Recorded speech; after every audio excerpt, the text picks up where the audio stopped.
Chapter 41 Guided Projections.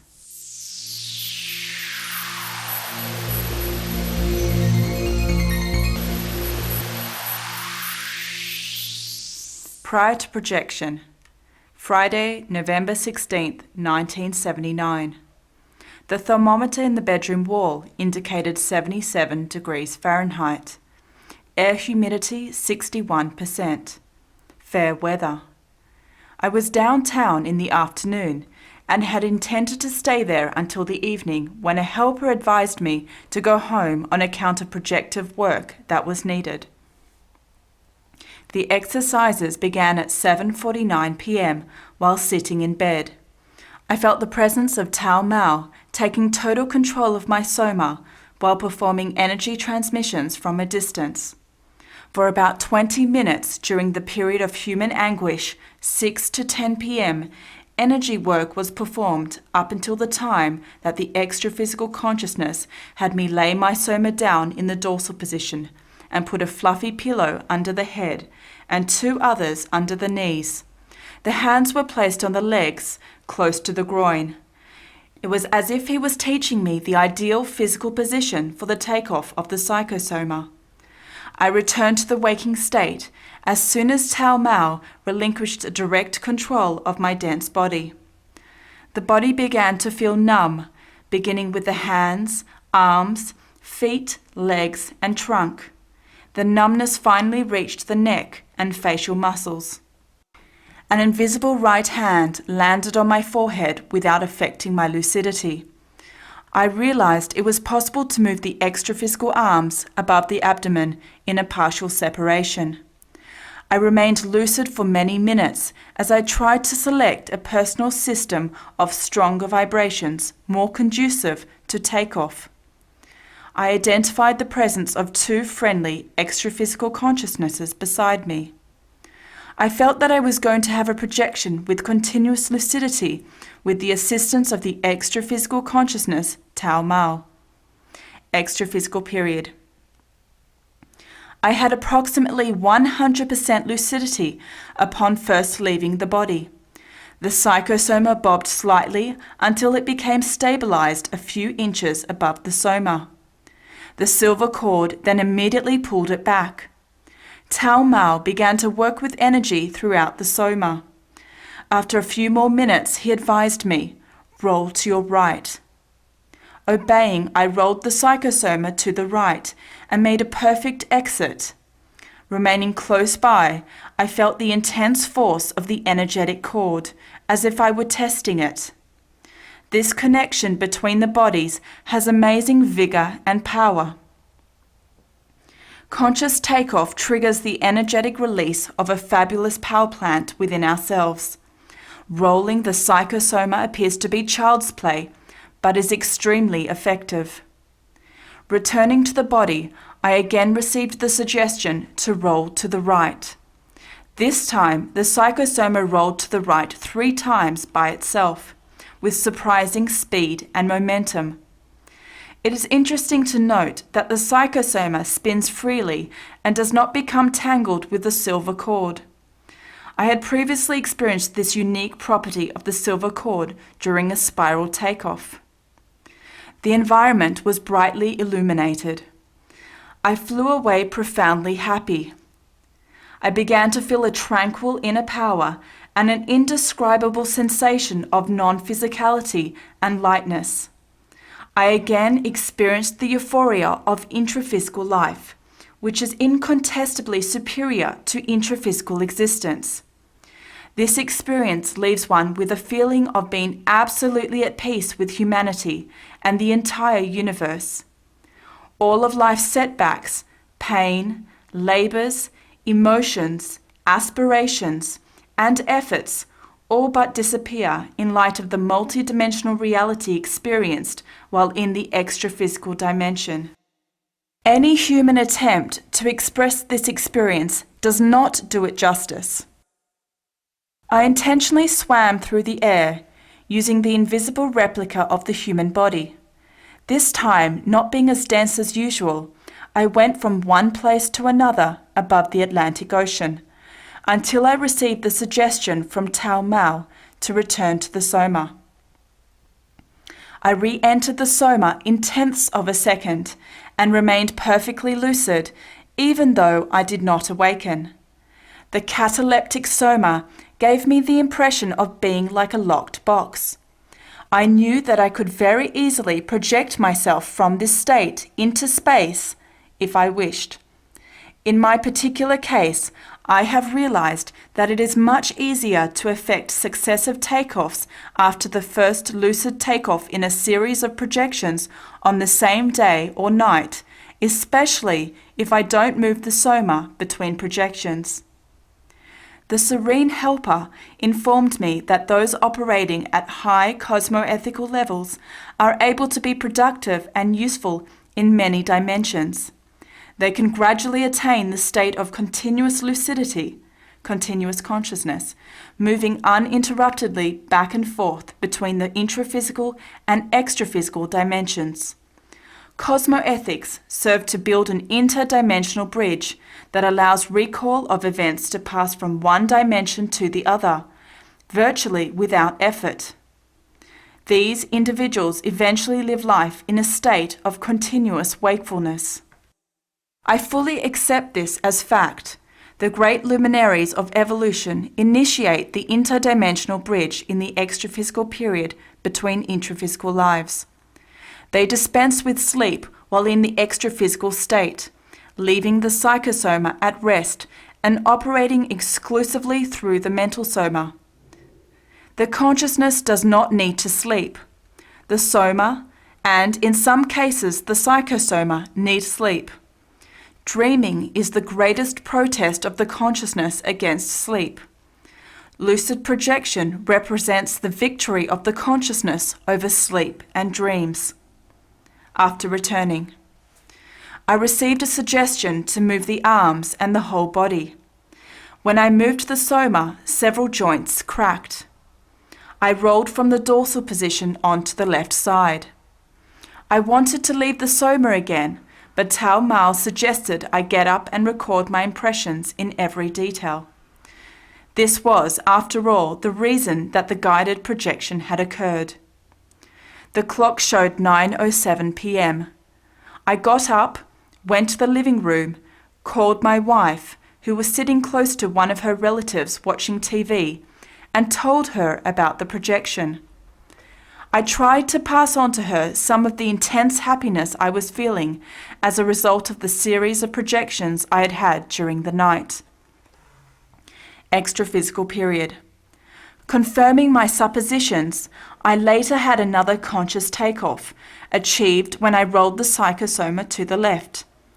This projection lasted on into the night. I performed assistential tasks at great distances with my friend Tao Mao, whom I thanked for all his efforts during the night. I did not experience any sensation of pity during the extraphysical events. Observations. There are dozens of techniques that allow one to project. The projection that is assisted by a helper who transmits mental orders is extraordinarily easy and gives one an inexpressible sense of well-being. Experience shows that an effortless projection of this nature generally constitutes a preview for the projector of assistential tasks, which may or may not be remembered. Practicing the lucid departure from and return to the soma is very important, because the more one projects, the fewer exercises are required to reproduce the experience. Experience acquired from numerous short and seemingly unimportant projections paves the way for more prolonged and important projections that result from a greater understanding of the processes involved and from the necessary discipline of thoughts, emotions, and the psychosoma. I was lucid from the beginning to the end of the projective cycle. There are perfect and imperfect projections and returns to the soma. Their quality depends upon the degree of lucidity of the consciousness at the various stages of the projection. In the projection related above, I rate myself at maintaining 90% to 100% extraphysical lucidity throughout the projection. I now felt euphoric and was ready to do things. I have noticed over the past few years that even projections that last a few minutes stimulate the soma and protect one's physical health. Is this a consequence of extra-physical euphoria? Projection is not at all a mysterious process. It is within the reach of anyone, requiring only a certain degree of personal effort.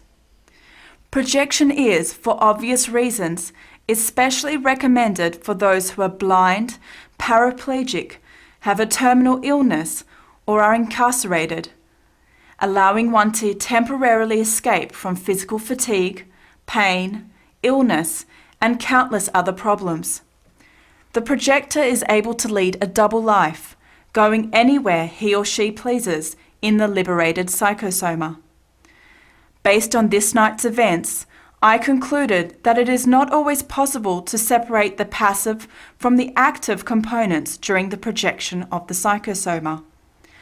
A partial projection of the psychosoma is a partial non-alignment of the bodies, a phenomenon that frequently occurs before a full projection.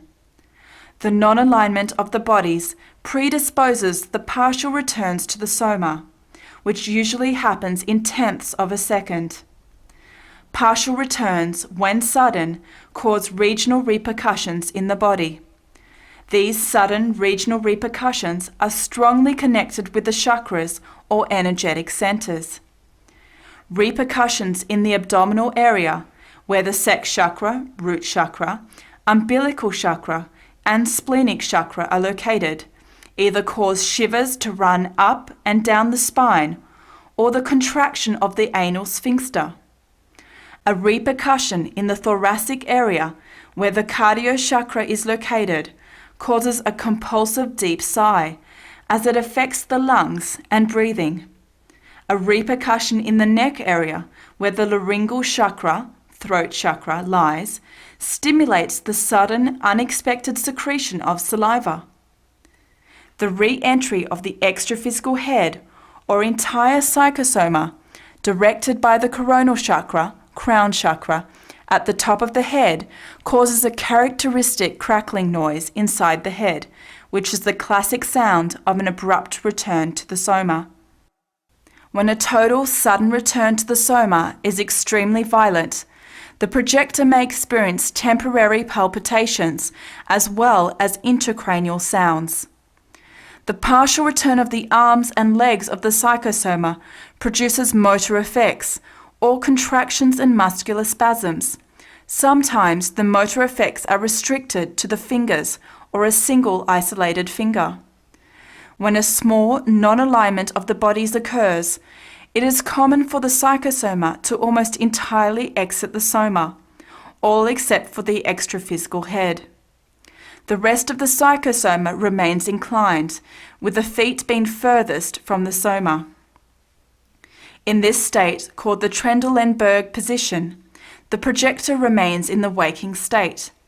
Soon thereafter, the psychosoma leaves the soma, assuming a dorsal position above it. This type of phenomenon is easily verified by those who have had some projections. The Trendelenburg position can occur while one is in the hypnagogic state, being the preliminary stage of sleep where the non-alignment of the bodies first occurs. In other words, these repercussions may happen to unconscious projectors or to anyone as they enter the sleep state. Upward takeoffs in a spiral manner and those effected through quickly rolling the psychosoma to the side demonstrate that the silver cord can be twisted without suffering any adverse effects. Could it be that this energetic cord is made up of an agglomeration of energy or a quintessential substance?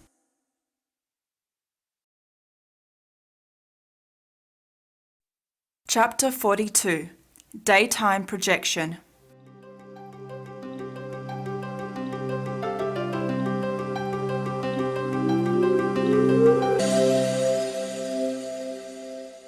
Prior to projection. Monday, November 19th, 1979. After returning from the bathroom, I consulted the clock. 4:51 a.m.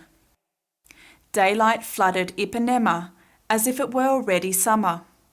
The temperature the day before had reached 100.5 degrees Fahrenheit. I lay down on the left side for the last sleep of the night.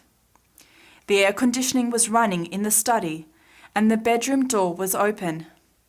I was sleepy. Relative humidity was 52%. Temperature 77 degrees Fahrenheit. Phase of the moon. New moon at 3:04 p.m. Extraphysical period. I did not experience the takeoff. I suddenly became aware of the presence of two male-looking extraphysical consciousnesses. They wore impeccably white shirts and uniforms and appeared to be Americans with closely cropped hair. I somehow knew that they had spoken English while on Earth. After exchanging fraternal greetings, we left together without further delay. Once again, we travelled too fast to be able to make out anything of any significance along the way. Within moments, we reached a tropical area where the sun was so bright that it shone and reflected everywhere. The primitive area where we found ourselves seemed to be a large island or a continental coastline. I saw short, dark, semi-naked natives. They were scattered about amongst numerous grass huts and trellises. I could tell that they were all busy with preparations for a celebration. Would there be a tribal festivity, a wedding, or both? I did not know. The helpers left me alone to take in the scenery while they advanced into the camp. I watched in great detail as some natives prepared a huge bull that had been roasted. Some men and women were covering it with small skewers, which gave the impression of fish scales. Containers filled mostly with coconuts and pineapples were being placed next to it. I saw rustic huts made of tree branches with roofs of twigs and leaves. Their floors were completely covered with leaves, many of them dried, serving as a carpet for the celebrations. There was a section fenced in like an open-air corral, which also was carpeted with leaves. Small groups of natives were watching the preparations. The majority were taking part in the arrangements. I closely observed a man or woman dressed from head to toe in a garment made of white ornamental fibre balls. This clothing covered the entire body and part of the face. This person was putting the final touches on their ceremonial robe in preparation for the festivities. Others were preparing similar garments. In certain places, the coral fences were higher and completely separated the workers from the spectators. Many followed the events while perched on primitive wooden structures. Exotic trees that complemented the sun-bathed scenery could be seen everywhere. There were dozens of semi-nude youngsters. A band of 12-year-olds was playing together, using leaves to slide down a nearby hill. A lady with a dark skin and a limp in her left leg was being helped by several other young women as she minded a pot containing liquids and herbs. Were these condiments? The sea waves crashed onto the rocks of the nearby beaches, where some palm trees grew. I was observing the preparations while the two extraphysical consciousnesses in white uniforms, had they been Navy officers, removed psychotic postmortems from the area. One of the extraphysical consciousnesses approached me and said that extraphysical assistance is performed wherever it is required. The two extraphysical consciousnesses had a great affection for the inhabitants native to the area, because it was there that they had passed through the first death, discarding of the Soma, during a war a long time before. The extraphysical consciousnesses affirmed that no one lives without the constant observation of multidimensional teams, not only humans but animals and plants as well. Everything is under an invisible and subtle control that is difficult for the consciousness to understand in detail while it is in the intraphysical state. Human ties, regardless of their physical, familial, sentimental, or intellectual nature, are retained even after biological death, creating lasting energetic connections that one can feel in a relationship. The extraphysical consciousness explained that members of savage tribes, such as the one before us, would sometimes ingest vegetal concoctions and potions that provoked semi-lucid projections of the psychosoma. These projections would take place in the proximity of their soma. Their mystical beliefs, superstitions, taboos, ridiculous fears, and their lifestyle, despite being devoid of sophistication and hypocrisies, would distort their perceptions during these projections. This distortion would be worsened through their emotional reaction to confronting the unknown. Their inability to observe, study, classify, absorb, and carefully experiment with collected facts worsens the situation. Their legends, folklore, and magic spells are a product of these experiences. The extraphysical consciousness explained that the euphoria I feel and sometimes have difficulty in containing is not unlike the reactions of these natives. All emotionalism ends up disturbing one's balance, lucidity, and the modus operandi of the psychosoma during a projection. With that in mind, I seriously reflected on the need to avoid negative ideas and thoughts of sorrow, fear, uncertainty, or pain. I also considered the need to understand the importance of discarding conventional social formulas and redirect affinities and tendencies in favor of the basic principles of evolution. It is imperative to become more rational and free ourselves from instinctive emotional reactions, realizing that even seemingly positive emotions, such as euphoria, can produce negative results. One of the extraphysical consciousnesses soon invited me to return to the Soma. I expressed my gratitude for the extraphysical ride and the teachings and bid them farewell. Within moments, I arrived in my bedroom, thinking about the energetic affinities that had established multi-existential interrelationships between these more advanced extraphysical military consciousnesses and their illiterate, less civilized comrades. After returning, the extraphysical events came to me in their entirety as I awoke. It appeared that 2 well-defined lapses of lucidity had occurred, a longer one during takeoff and another that had begun during the return to the Soma that ended moments before waking up. The clock showed 5:48 a.m. This had been a typical daytime projection to a remote location. The sunlight had not seemed to affect the psychosoma. Observations showed that sunlight appears to exert some influence on the takeoff process and on the inactive soma. However, sunlight does not affect the psychosoma once it transcends the extraphysical sphere of energy. I have always observed the importance of extraphysical and human celebrations. Other chapters that deal with celebrations are numbers 16, 29, 33, and 36.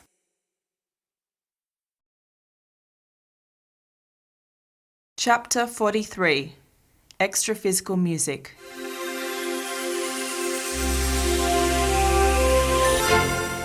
Prior to projection. Saturday, November 29th, 1979. I went to bed to perform energy emission exercises at 8:32 p.m. and remained in the dorsal position for a few minutes until my wife entered the room at 9:26 p.m. to go to sleep. The ambient temperature was 77 degrees Fahrenheit. The bedroom was being cooled with indirect air conditioning. Humidity 55%. Being Saturday night, it was quite noisy in Ipanema. It had been extremely hot during the day, the temperature reaching 100 degrees Fahrenheit. It had rained through to nightfall. As I initiated energy exercises, I once again perceived several physiological occurrences that contribute to energetic detoxification. Most notable are the successive yawns, tearing, running nose, and light coughs. It was as though the helper was washing and drying the breathing pathways in preparation for an immediate projection.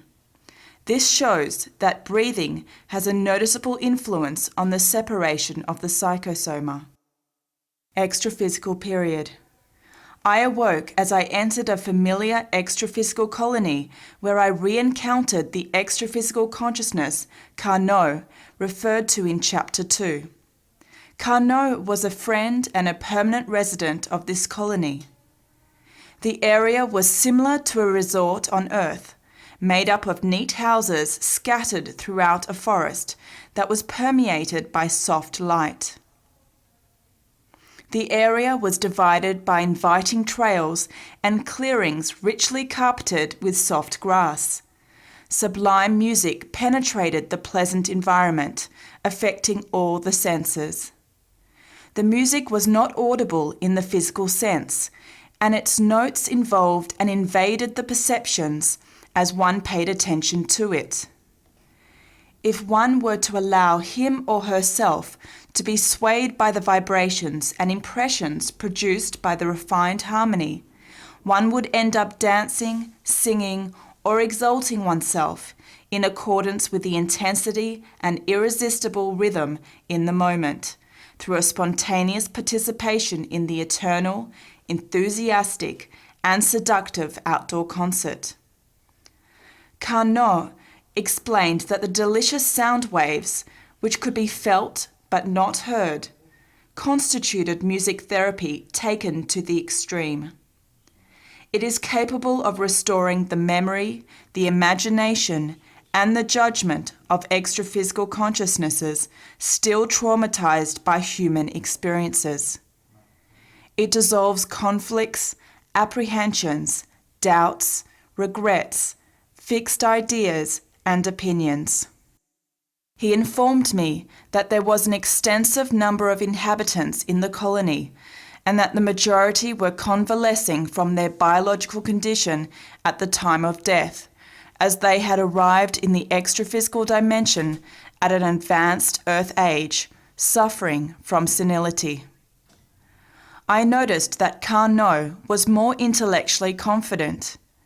This was the first time I had seen him at this extraphysical colony where he lived and worked, serving the elderly who had recently arrived from the intraphysical dimension. We communicated through thought transmissions without articulating any words.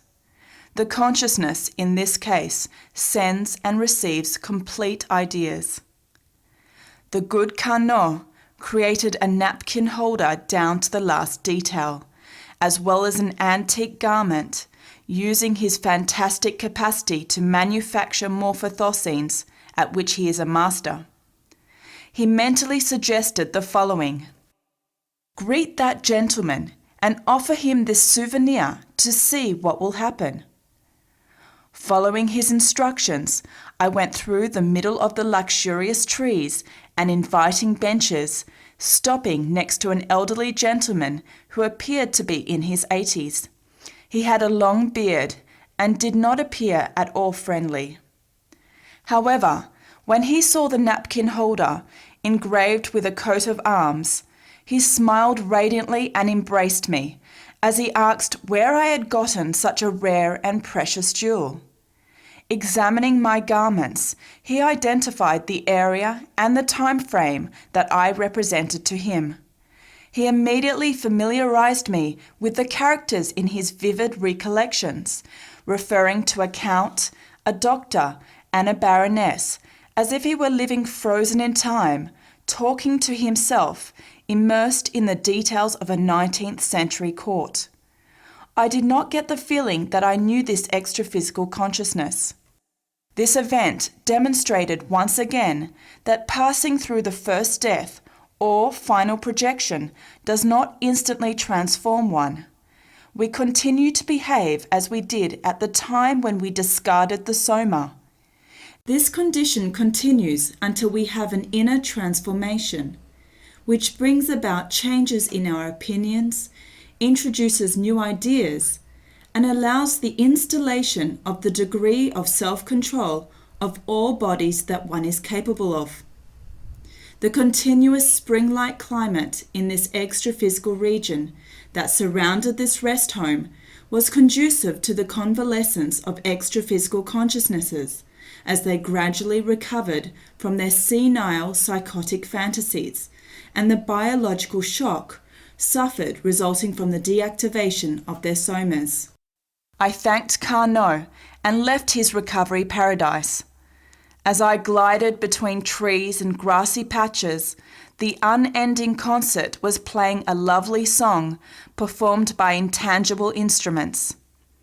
The emotive composition resembled the Russian melodies of the Cossacks, as well as the songs and dances of glorious earth ballets. Passing through one of the alleys in that natural hospital park, I came upon huge patches of wild flowers that resembled a flower-planted mall I had seen in Washington. Within moments, I was at the physical base. After returning, the clock showed 10:11 p.m. I got up immediately to write down the recollections of all my perceptions and actions while in the projected state, which, little by little, were arriving in a fragmented fashion, still enveloped by the sounds of the Oriental melody. Chapter 44. Extraphysical Sleepwalking.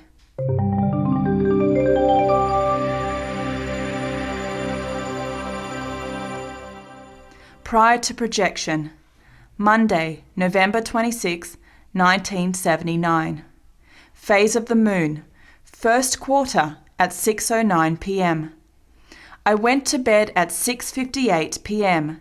and lay down in the dorsal position. Ambient temperature, 73.5 degrees Fahrenheit. Relative humidity, 65%. It had been a rainy day. I was sleepy. Pulse, 58 BPM.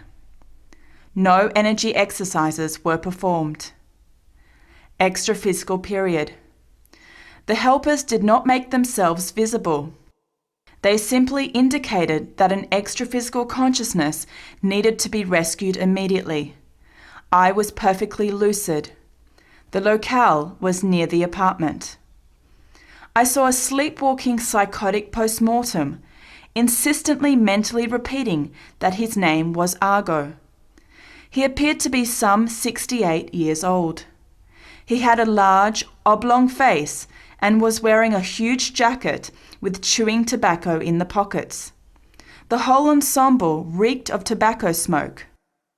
I did what I could to awaken him, and a helper soon took him away. I had the impression that this extraphysical consciousness had been Italian during his intraphysical life. The helpers then brought an extremely beautiful and very lethargic 27-year-old blonde woman wearing an orange dress. It seemed that she had recently died in an accident, leaving her in a state of shock and immersed in an endless sleep.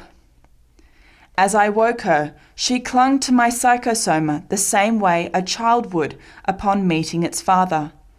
Carrying her in my extraphysical arms, I left her in the care of a helper before returning to the soma.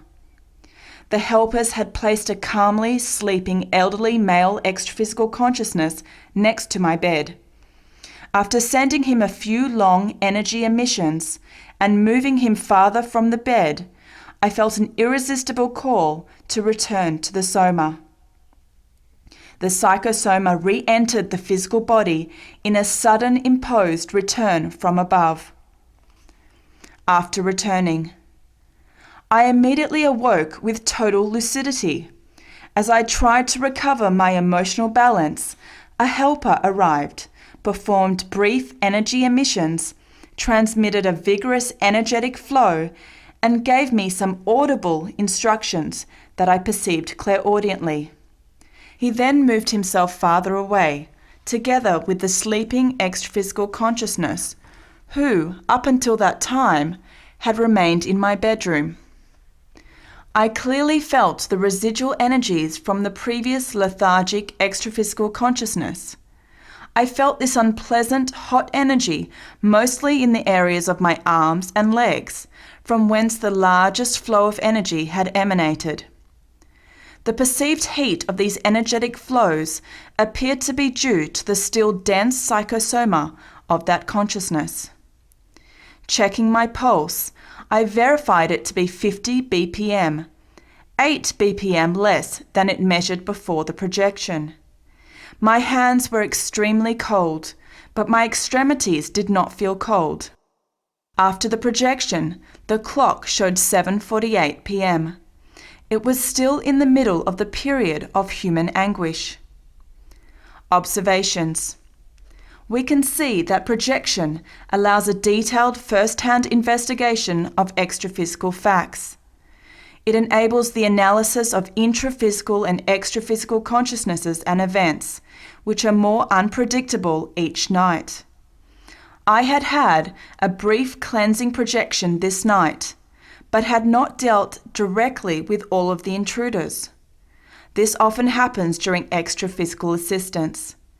The 3 extraphysical consciousnesses involved in this projection were ailing due to the lethargic state caused by the biological shock of passing through biological death. They had had neither negative nor positive intentions. They were simply in a neutral, amoral condition, immersed in their post-mortem condition and unaware of what they were doing. The psychotic post-mortems in this chapter's projection had been recruited early in the afternoon, when I had participated in a meeting of a non-religious service organization in Rio de Janeiro, where I ended up serving as an extraphysical bait. The helper had been absolutely correct when he had made the following mental comment upon the exit of the 3rd extraphysical consciousness. There is a lot to be done. For example, it is a pity that intrusion is still not well understood on Earth. Have you ever thought about the increases in efficiency that the great service organizations such as the LBA, Legion of Goodwill, Red Cross, Salvation Army, AA centers, emergency hotlines, and others of that nature could realize by establishing extraphysical cleansing services in their work centers? That's the way it is. We are here on Earth to learn how to control the human body, but we do not always accomplish this. Everything has its proper time and place. I should make it clear that projection of the psychosoma is neither dangerous nor frightening, as is often claimed to be in fabrications made regarding psychic matters.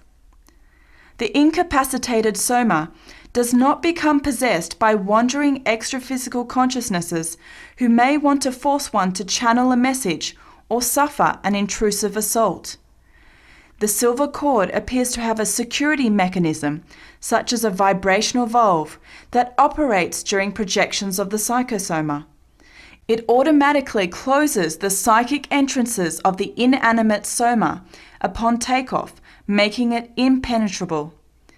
This prevents invasion by foreign or alien consciousnesses for the duration of the projection. Intrusion begins as a mental process before it manifests on a physical level. In order for the intruder to install itself in one's mind, it is necessary for the intraphysical consciousness to find a psychological and emotional predisposition in its victim. An empty brain cannot be directly influenced, just as an extraphysical consciousness cannot couple with someone's inanimate body. Under certain conditions, utilizing existing energies or psychic individuals, it is possible for an intruder to move non-living things, but no one can live through a rock, for example. The silver cord is extremely powerful. It functions on a continuous basis. As a result, there is no closer connection than the one between the soma and the psychosoma during intraphysical life. The forces that circulate through the silver cord are the most powerful of the trio of the soma, silver cord, and psychosoma. This is the case independent of any changes in the bodies and the aura. The soma becomes vacant only when one passes through the first death, the final projection. This does not occur while the person is alive or during projections of the psychosoma. While one is projected, the empty brain condition is apparent, but the silver cord still occupies the soma in this case, like a powerful octopus protecting its territory.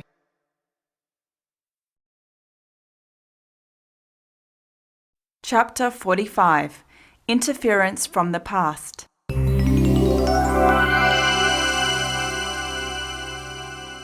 Prior to projection. Wednesday, November 28, 1979. At 4:50 in the afternoon, the extraphysical consciousness, Jose Grosso, advised me that I would definitely have a projection as soon as I lay down. At 6:04 p.m., I stretched out on the bed in the dorsal position, placing 3 pillows under my body. The ambient temperature was 77 degrees Fahrenheit. Humidity 60%. As I concentrated, I felt an invisible right hand on the forehead. Extraphysical period. As I left the soma, I immediately awoke next to an extraphysical consciousness who informed me that we would go for an extraphysical spin right here in Rio de Janeiro. Within moments, we left my apartment building and observed the goings-on in the street below. It was still light. For the first time, I became aware of several extraphysical consciousnesses riding in cars next to human drivers and passengers. I noticed this in a general manner, as well as specific cases in a gas station and in a dune buggy on the street in which a young couple was riding. Some of the persons passing by were accompanied by one or more intimately connected extraphysical consciousness, seeming to be composite persons. A young man under the impulsive influence of an extraphysical consciousness attached to him was speaking loudly inside a convertible. It was quite astonishing to witness the cool, overt intrusion. It is incredible how persons can be influenced. It is impossible to grasp such a thing. It is much worse than I ever imagined. Intruders are truly energetic parasites. This reality is so incredible that, in order to fully appreciate it, one has to observe the interrelationships and the perfect juxtapositioning or coupling of the intraphysical and extraphysical consciousnesses. It is such a complete body-to-body coupling that it resembles the coexistence or alignment of one's own psychosoma and soma.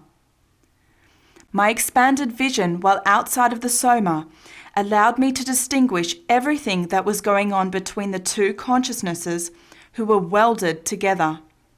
The extraphysical consciousness was a middle-aged male preying on the unprotected mind of the young man who appeared to be some 25 years old. The youth was blonde, strong, broad-shouldered, and tanned. He was being spoken through, expressing himself in loud yells and wild gestures as he communicated with his friends who were in other convertibles with the tops down. To what extent were drugs an influencing factor in this case of intrusion? The helper did not interfere in this situation. From there, we went on to other locations. Many details associated with this projection were lost from my memory, in whole or in part as a result of my strong emotional reaction to witnessing the process of intrusion in its guileless plenitude. I only remembered that, later on, we entered a wide park where several people were sitting down resting while others were walking their dogs. The helper made various comments on how trees are a source of psychic energy to humans. He also addressed the necessity of maintaining positive thoughts while performing any task of great responsibility on earth. Next, my attention was captured by a sculpture in the middle of the park. Some extra-physical consciousnesses approached me and suggested, "Try to remember and you will understand better. Try to remember." I looked upon the sculpture trying to perform a reading of the piece. It was impossible to describe exactly what happened next. In the span of a few moments, I perceived scenes involving this work of art. I suddenly felt myself involved in morphothoscenes that caused an instantaneous and incontestable recapitulation of events. I recalled that I had been an obscure artist who had worked with the ornamentation of tombs in France centuries earlier. As I changed my focus, the vision of the psychosoma had been substituted by the direct vision of the mental soma, and from human memory I shifted temporarily to integral memory. The helper, noticing my stupefaction, realized that I had remembered something and mentally explained. "During several of your recent projections, you have been tuning your thoughts to the wavelength of that particular existence in the distant past. This fixed idea has impacted your ability to operate freely. It has interfered in your deliberations and has sabotaged your projective recall. Observe closely and you will understand." Still impressed by the brief vision, I remembered several target locations that I had projected to in this series of projections. Included in this recollection were 3 projections that I have previously described. They involved the tombstones in a cemetery, Chapter 17, the observation of a high-relief decoration on an extra-physical gate, Chapter 29, and the sculptures in an abandoned temple in the interior of Africa, Chapter 31. That explained it. The fragmentary recollection of those distant intraphysical lives has interfered in extraphysical tasks and explorations, as well as interfering with the performance of the projected psychosoma. The helper further clarified. When temporarily liberated from physical matter, the freed consciousness has the capacity to immerse itself in the past and re-engage the currents of forgotten experiences. The abilities developed in past intraphysical lives comes to the surface of the integral memory and sometimes exhume an ancient man from within himself. It was a great lesson in past life recall. The extraphysical dimension is a thought-based world where everything is dependent upon the nature and expression of thoughts in each circumstance and opportunity. The extraphysical consciousness is what it thinks. The powerful unconscious, full of past life memories, often undermines the powers of the recall of the projected consciousness through interference caused by ignored repressions. I needed to recognize this fact with candor, leaving recollections of the past behind in peace, in order to allow me to accomplish things in 1979 also in peace. I needed to seriously meditate on this issue. It explained my sculptures in the sand and the cases of what is commonly referred to in psychology as frustrated vocations. Logically, it becomes imperative to recall projections more readily, avoiding counterproductive self-suggestions and the loss of opportunities, even if the recollections are from one's own remote past. I then saw a person listening to beautiful classical music at high volume on a small portable radio. We left the park and I returned to the Soma with the music still resonating in my mind. I was fascinated by the melody as I entered my Soma, because I could hear the rhythms expanding inside me. I was still engaged by the music, while more or less inside the Soma in a cataleptic state, when an extra-physical consciousness touched the left leg in order to awaken me so that I could register the extra-physical events. after returning. I could still hear the melody as I opened my eyes. The extraphysical events came to me in their entirety, vivid, strong, and surprisingly natural as soon as I began recalling them. Even so, as the psychosoma returned, many recollections were lost in the obscure corners of the mind. The development of the ability to recall events experienced while outside the soma requires much practice and serenity, as well as good powers of observation. This last capacity is especially important for the accurate perception of extraphysical objects, personalities, and occurrences in the extraphysical dimension.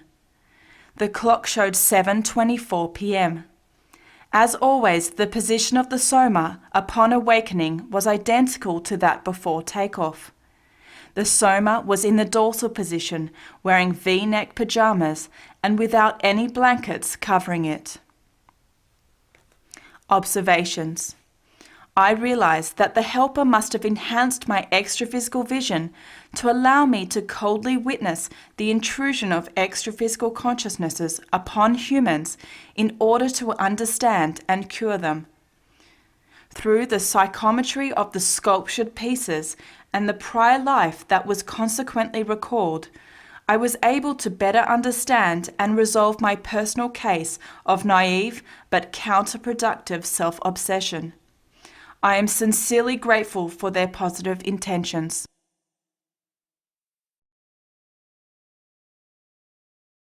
Chapter 46. A Compulsive Reaction.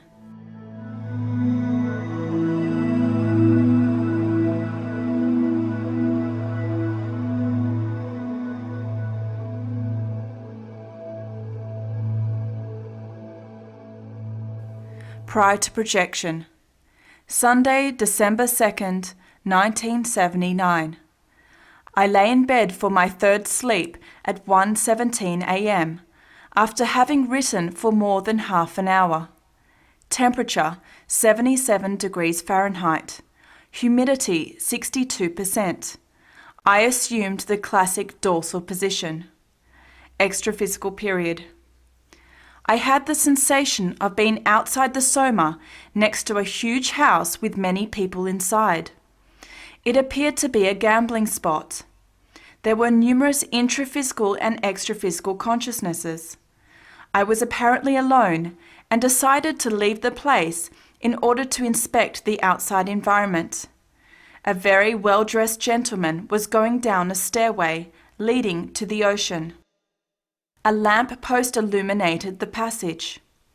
Beside the lamp post, a man who looked like a policeman was gazing at the ocean in the distance. I followed a deserted path down between some trees. As I glided down the path, I came upon a suspicious-looking man hiding behind the trees. My immediate impulse was to run and hide somewhere in order not to be seen by the potential assailant. I left the path and was about to turn back when I remembered that I was outside the soma and, as such, had nothing to be afraid of. It was an intensely shocking realization. I tried to understand the situation. The whole environment appeared to be so incredibly real. I regarded the suspicious-looking, shabbily dressed young man. He was hiding in the shrubs and was armed with a gun. But even if he could see me, he was certainly not able to shoot me. I had reacted instinctively while in the psychosoma and started to laugh over my ridiculous fear and stupefaction from the conflicting impulses. The fact is that I was ashamed of my reaction. Laughter was simply an escape. I am in my extraphysical childhood, but very much aware of it. I must maintain a presence of mind in all decisions that need to be made during projection. I must search for and discover all my compulsive human habits similar to this one that I transfer to the projective consciousness in order to gradually eliminate them.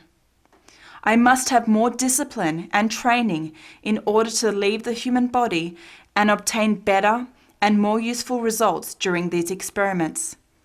It is absolutely necessary to be properly prepared. The psychosoma has all of the perceptive capacities of the soma, as well as its emotional reactions, including socially conditioned reflexes. To a certain extent, it even has the libido of the human personality.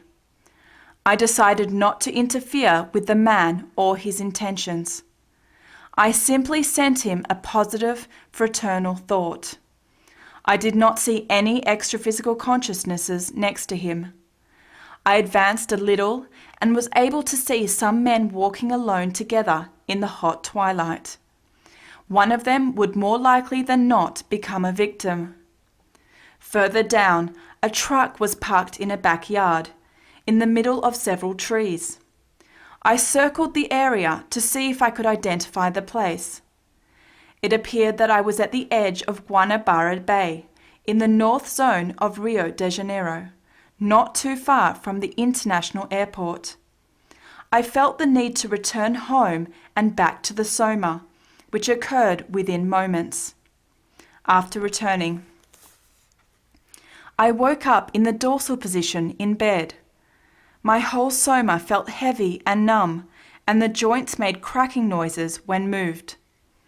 As I turned onto the left side, the memory of everything that I had perceived and done while in the extra-physical dimension came to me in its entirety. I started to laugh at myself again over the fear I had had of being robbed. I still felt a little ashamed over my ridiculous behavior. Would it have been best to try to dissuade the thief from his intentions, or to try to warn those men of the imminent danger? Observations. I recall that situations similar to the one related above have occurred in other projections. In Chapter 14, a similar reaction provoked the automatic levitation of the psychosoma. Common observations made during everyday intraphysical life made their appearances in the extraphysical dimension. On one occasion, the sight of an extraphysical consciousness passing through a stone wall prompted me to go after it to see if there were signs of a forced entry. This all transpired like a scene from a cartoon.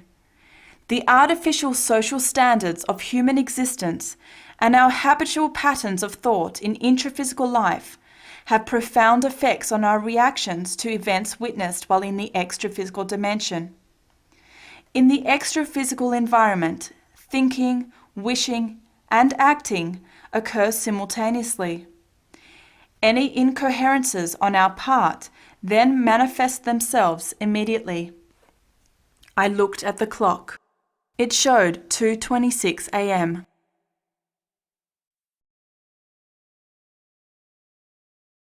Chapter 47. Test Projection.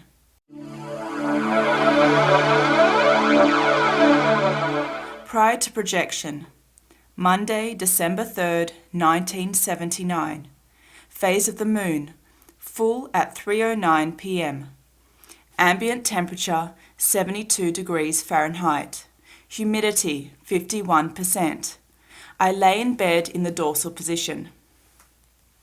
I was in a good mood when I initiated energy emission exercises at 7:12 p.m. Within moments, the extraphysical consciousness, Jose Grosso, appeared and suggested that I leave the air conditioning on low. He also suggested that I not be concerned with the noise of the thunder or the lightning flashes.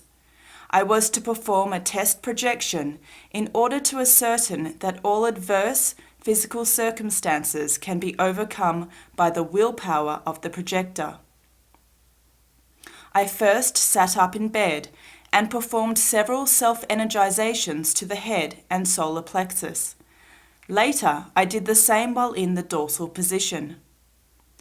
After a while, it started to rain. The flashes of lightning were so bright that I could perceive them through my eyelids. The storm raged on as I began to experience some phenomena while still inside the body. I saw some brief visual images of an extraphysical friend of mine who was dressed like a doctor. I could feel slight partial separations of the extraphysical arms and a swaying sensation due to the psychosoma moving from side to side. I could also hear incessant thunder and the ever-present noise of the air conditioner, which was situated close to the bedroom ceiling in alignment with the bed. At one point, I experienced a slight repercussion as a result of a sudden return of the right extraphysical leg, which had been in partial non-alignment with the soma. The soma was numb, and the psychosoma was partially projected and partially in alignment. I felt pressure at the base of the skull and then experienced a smooth upwards takeoff. Extraphysical period. I left the bedroom and was aware of gliding in the living room. My thoughts were fixed on the idea of the experiment at hand. I looked for my wife and, strangely, she was not there. I saw the clock's swaying pendulum, examined a shelf with ornamental dishes and vases, and closely observed the numbers 376 to 500 in a location that I was not able to record in my memory. Afterwards, I left the apartment through the living room window and found myself in the middle of a raging thunderstorm. I felt nothing abnormal or unusual, not even the raindrops or the lightning. I was flying in complete serenity high above the traffic when I received an inner warning to return to the base. I did so immediately. After returning, I opened the eyelids without experiencing any lapse in awareness. As usual, the perception of time had been unclear, but I had the impression that the projection had lasted only a few minutes. The soma remained numb, cold, and in the dorsal position. The storm had abated slightly. My memory remained intact, but I was intrigued by two things. Where was my wife? What were the numbers that I had seen? The clock showed 8:53 p.m. As I opened the bedroom door and was about to step into the hallway, my wife came in from the living room. I asked her where she had been, since she was normally in the living room at that time of night, and I had not found her there. She explained that she had gone to the garage to find a better parking spot for the car. We looked for the numbers that I had examined, but had, so far, not been able to locate. After some time, my wife recalled what the numbers were. They were the serial number of a set of magazines with sequential numbering from 376 to 500. They were part of a collection that had been glued together and stored in one of the living room shelves, situated at a height of 9 feet. In order to read the sticker, one would have to climb up on a chair or stepladder. The consciousness, while in the psychosoma, had no problem overcoming the physical restrictions of height and distance. Observations. I systematically registered all the occurrences, satisfied with the complete success of the brief projective experience that the helper had sponsored. With his assistance, I had been able to project myself in spite of the noise from the air conditioning, the claps of thunder, and the flashes of lightning from the raging storm. This was the first time in my existence that I had projected under those conditions. This experience offered new material for study and experimentation that could yield a new interpretation of the phenomena of projection. The projector's willpower, forceful desire, perseverance, and patience, coupled with vigorous mental capacities, are capable of overcoming all apparent physical obstacles to projection. After projecting during a storm, it became apparent that we are projectively capable of anything. The mental capacities and habits of the projector are more important than his or her physical surroundings. On the other hand, The projector is decidedly an experimenter or explorer.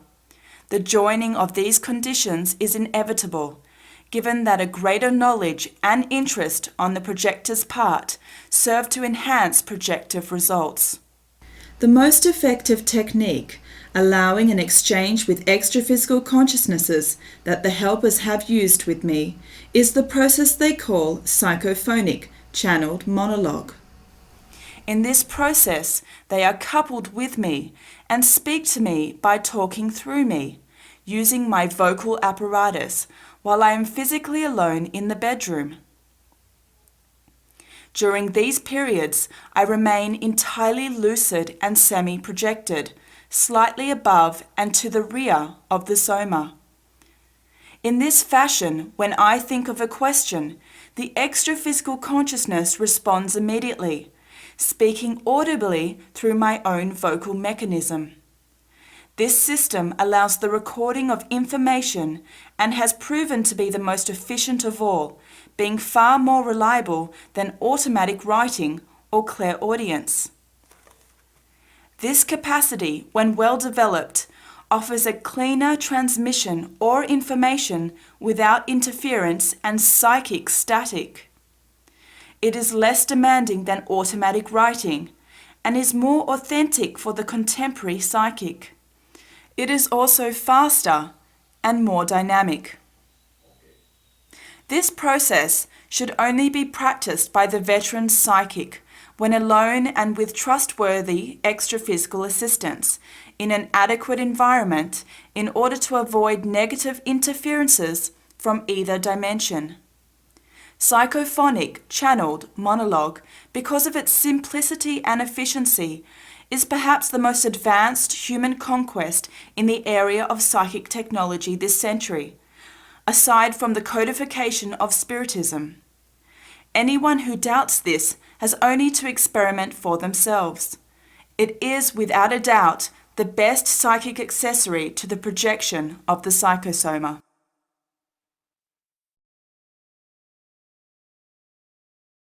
Chapter 48. The Mirror and Time.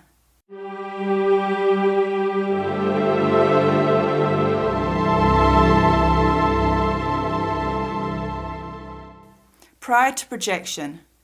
Friday, December 7th, 1979. Some energy exercises were performed at 7:12 p.m. The temperature in the bedroom was 79 degrees Fahrenheit. Humidity 57%. I lay down in the dorsal position. I was in a good mood and was thinking about having a projection. Extraphysical period. I could not determine where the sleep state ended and projection began. I found myself projected next to a long-time extraphysical acquaintance to whom I owe much and have given the name Transmentor. This extraphysical consciousness knows everything about me in this intraphysical life and many others. I have extraphysical friends whom I have not seen for a long time for various reasons, ranging from undertaking new tasks in other areas, preparing themselves for a new intraphysical life, or going on long trips to other populated planets spread throughout the universe. This friend, however, has made himself present over a long span of time in all kinds of circumstances. We arrived at a house in the physical dimension, and Transmental made himself invisible. The simple residence had a small garden separated from the street by a fence. A 2-year-old child was playing in the garden with a 3-year-old. The smaller of the two children had soiled its clothes while playing, and, as the older one tried to clean them, appeared to see me. I spoke calmly to both children and told them to go into the house and look for their mother. At that point, a 10-year-old child appeared, and all 4 of us went into the house into a kind of dining area, where the children's mother sat with a tray in her lap. The 3-year-old told her mother that she had seen a man and had heard him talk, but they all playfully dismissed the subject. As I left the dining area and entered a small room, I passed in front of a mirror and a curious thing happened. I saw my image reflected in the mirror, but only the head, the shoulders, and a portion of the chest. It was indeed my face, but taller, better looking, and with my bald head even shinier. There was no question that my overall size had increased.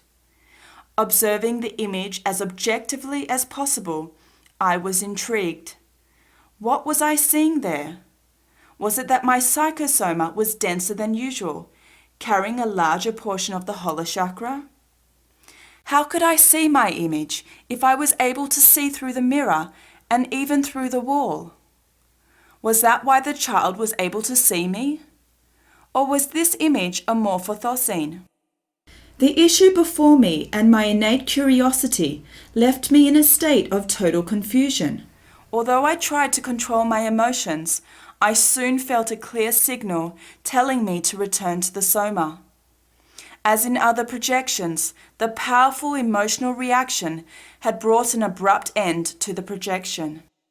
After returning, I opened the eyes, stretched the entire Soma to relieve its stiffness, and looked at the clock. It was 8:43 p.m. The recollections came to me in whole, and with them the confusion caused by the event with the mirror. I was lying in bed thinking about the matter when Transmentor arrived and explained that I had actually seen myself that way because the psychosoma had been denser than usual while projected. This shows that a greater density of the psychosoma does not affect the expanded extraphysical vision of the lucid projector. I realized that the projection had lasted almost an hour. This leads me to conclude that the events took place at a slower rate than they would have in intraphysical life, as the psychosoma was denser than usual and was projected on the planet's crust. The slower development of events had allowed me to recall them in their entirety. Observations. The factor of time influences the projector's ability to recall events. Time, as we understand it, does not exist for the psychosoma, only for the soma. The psychosoma contains a minute amount of subtle matter and coordinates the functions of the soma. We always use our psychosoma and, in fact, live in it. We can thus conclude that the psychosoma suffers a slight influence of time during a projection, especially in events directly related to the takeoff from and return to the soma. Also, when the psychosoma is projected in the intraphysical dimension, it is denser and suffers an indirect influence of time. When the psychosoma is in a pure extraphysical dimension, devoid of constant morphothosenes, the projector frees himself a little more each time from the density of the intraphysical dimension and the influence of time. Thus, we can also conclude that the more quickly extraphysical events occur, the more difficult it becomes for the projector to transfer recall of those events from his or her projected consciousness to the memory bank of the physical brain, or, in other words, recall the events experienced. This is due to velocity and the non-existence of relative time.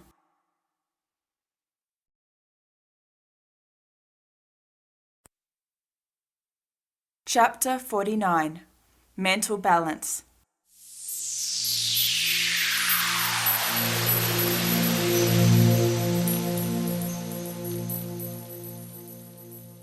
Prior to projection. Saturday, December 8th, 1979. Second sleep, lying on the right side. Temperature in the bedroom, 79 degrees Fahrenheit. Humidity, 57%. The time was 12:26 a.m. Extraphysical period.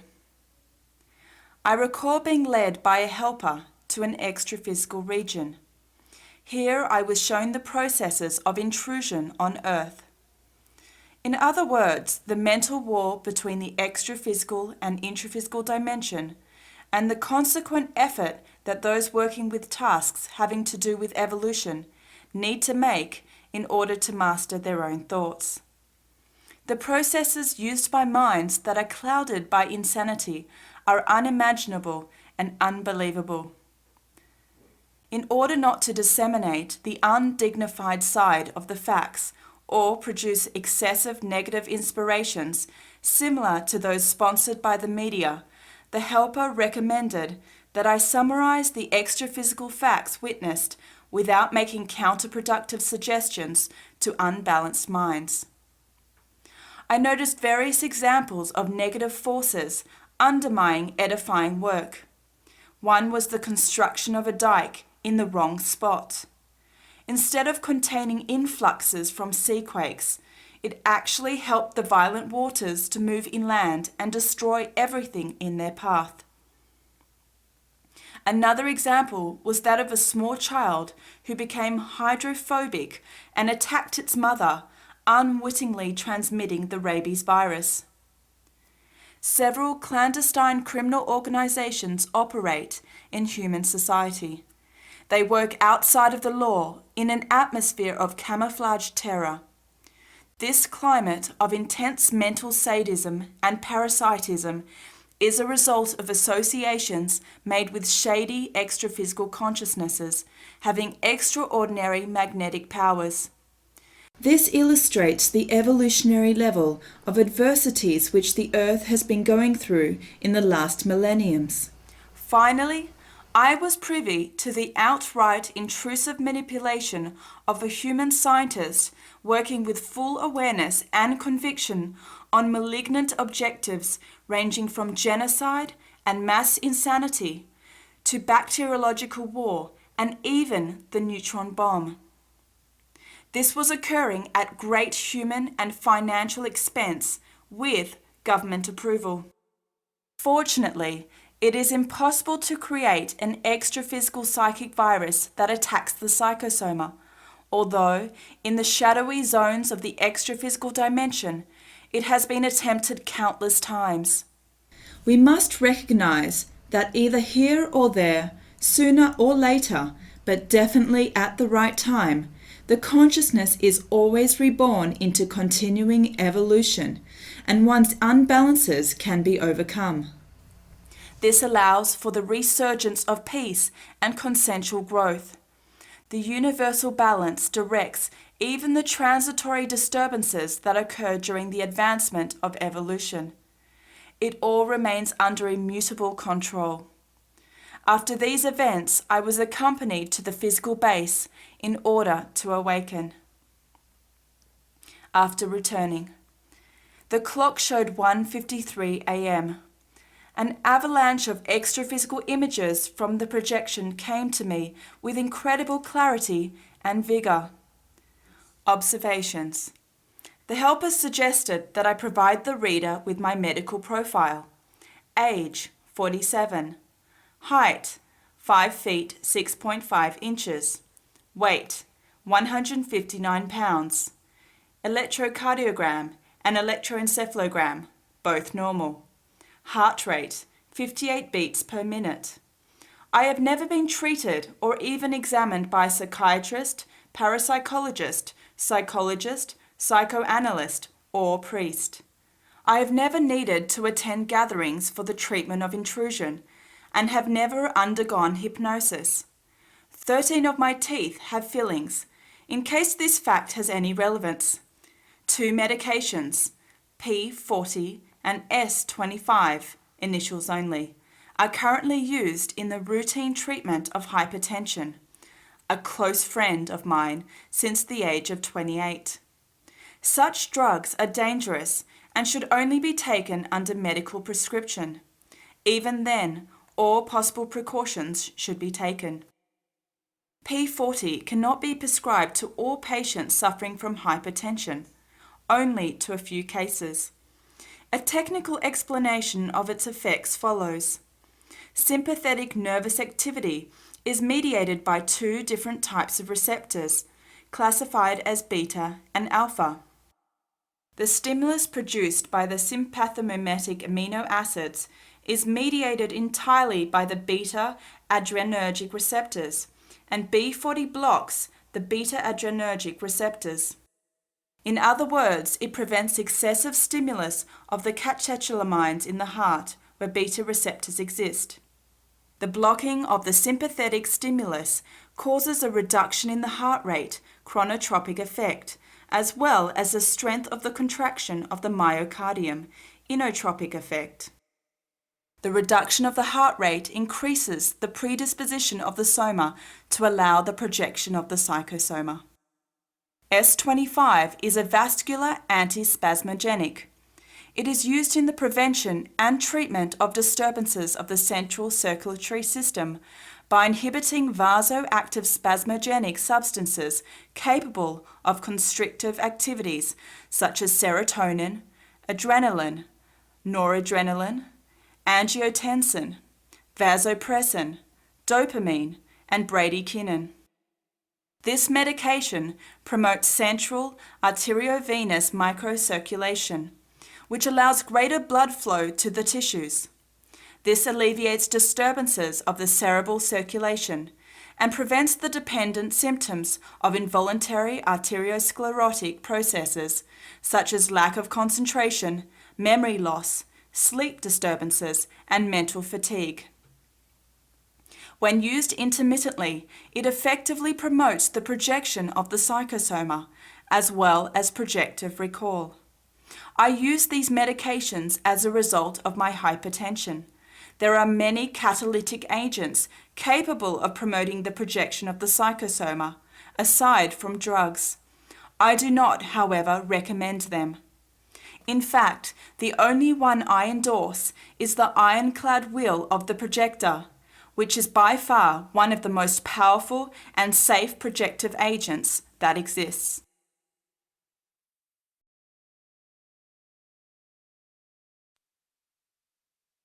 Chapter 50. Breathing and Takeoff.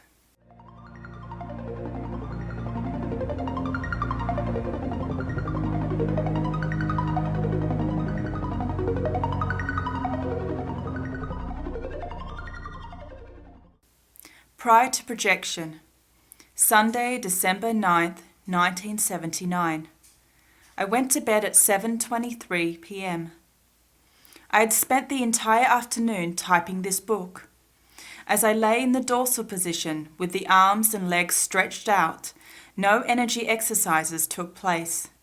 The air conditioning was switched on in my office, and the adjoining door to the bedroom was kept open. The temperature was 81 degrees Fahrenheit. Relative air humidity was 54%. It had been very hot during the day, the temperature having reached 101 degrees Fahrenheit. I was tranquil, as I happily concentrated on the idea of ceasing to feel the soma and floating above it. I was certain that something would happen. Extraphysical period. The soma became numb. As I remained completely immobile, I experienced total lucidity and heightened reasoning capacities. I soon stopped feeling the feet, legs, hands, arms, abdomen, and trunk in that exact order. It was at that point that I began to observe myself. It was as though I was living solely inside my cranium, with great lucidity. The neck and face actually ceased to serve as intraphysical sensorial references. My mental activity continued to be extraordinary rational and serene. I received mental suggestions to induce the experiences and verify the physiological sensations that accompany projection throughout the process.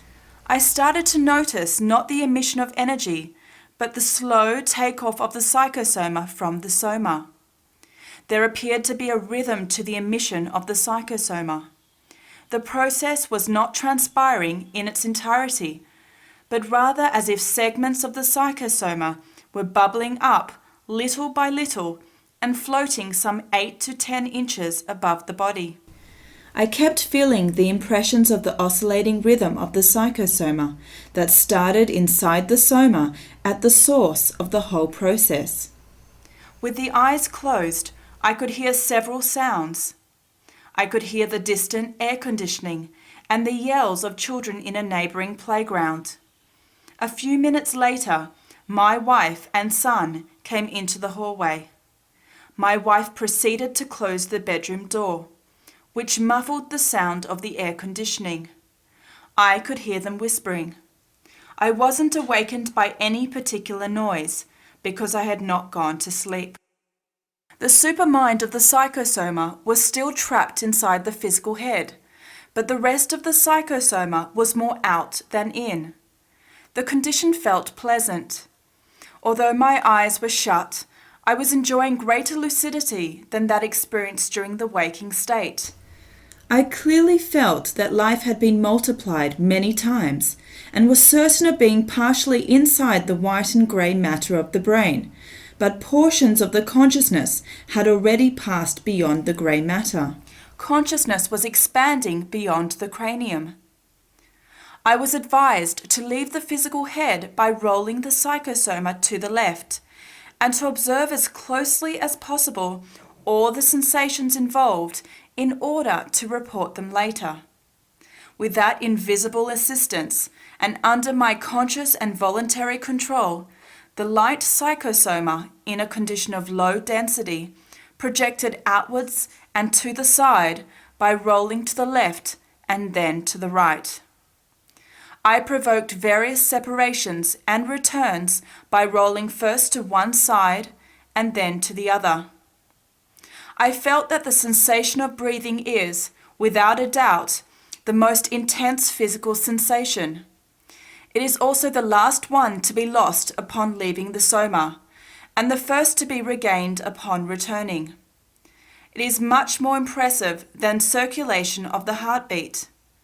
Breathing is the most vibrant sensation involved in the projective process. This fact confirms the value of yoga exercises, which allows a person to hold and control the breath, the flow of blood, and even to slow down the heart rate through deep concentration. In this way, one can significantly aid the projection of the psychosoma. In summary, conscious projection techniques are, above all, mental, although rhythmic breathing helps. I have never practiced yoga, and nor do I perform rhythmic breathing. However, experience shows that there exists a strong correlation between the processes.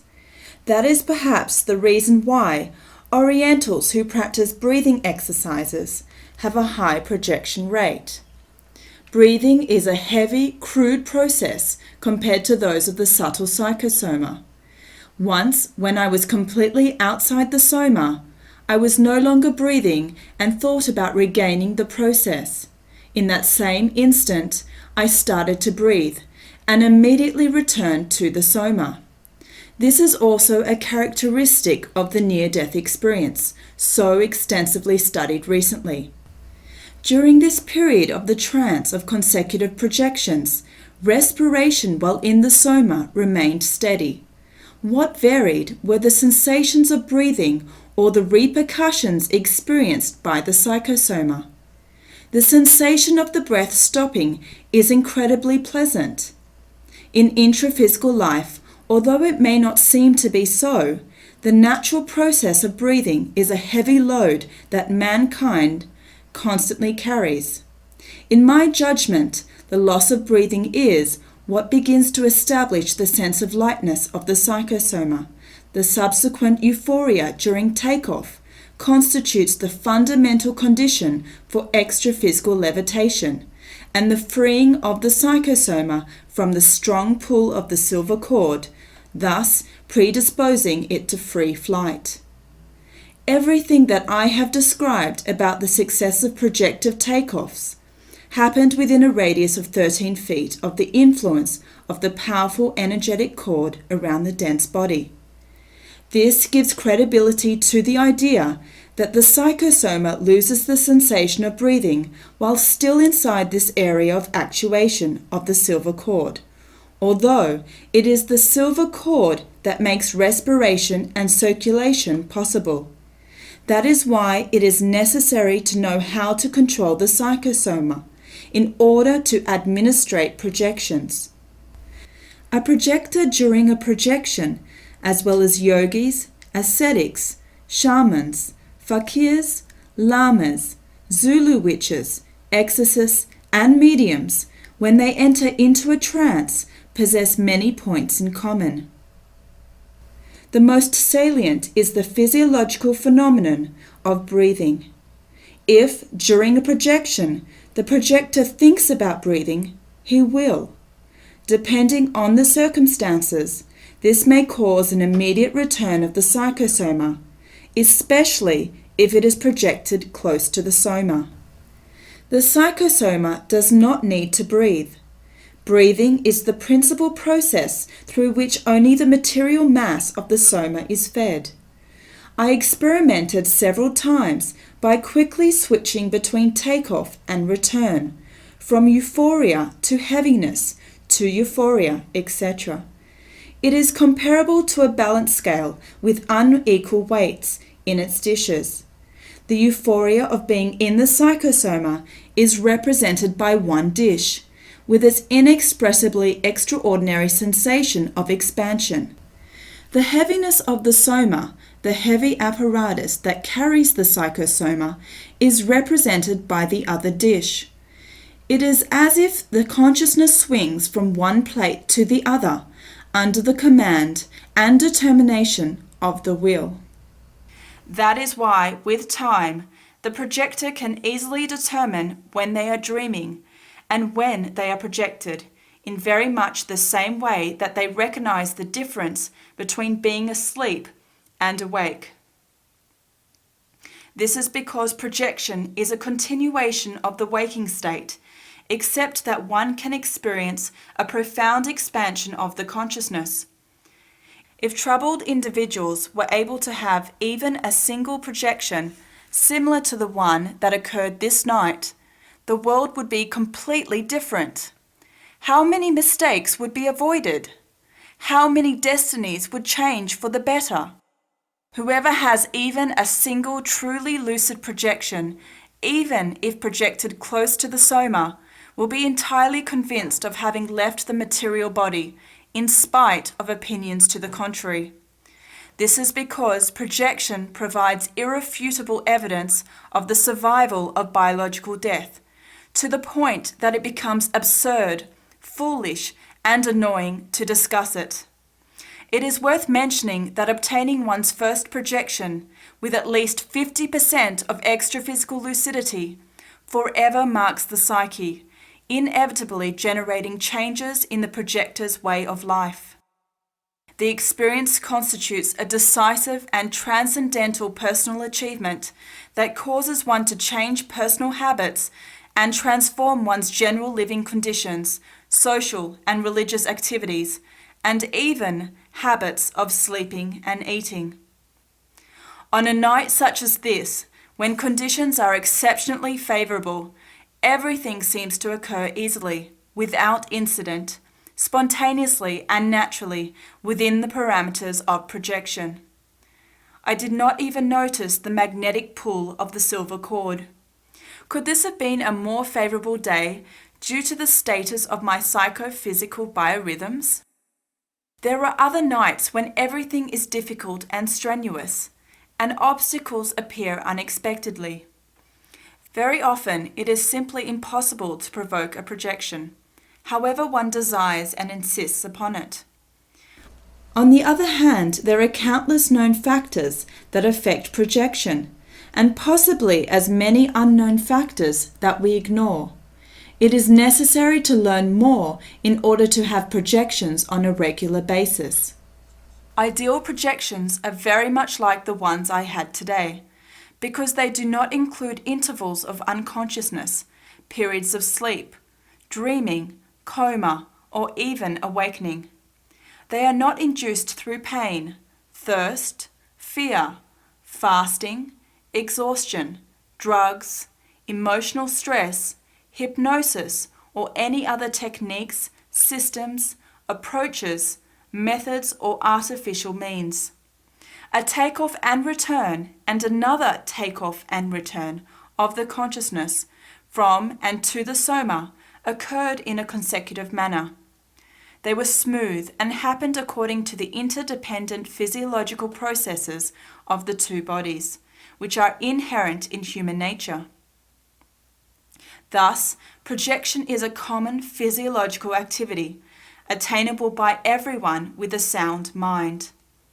The basic foundations of projection are strengthened and expanded through frequent psychophysical exercises, in other words, mental and physical relaxation. I was only able to obtain extraphysical visual clarity during one of the takeoffs of the psychosoma.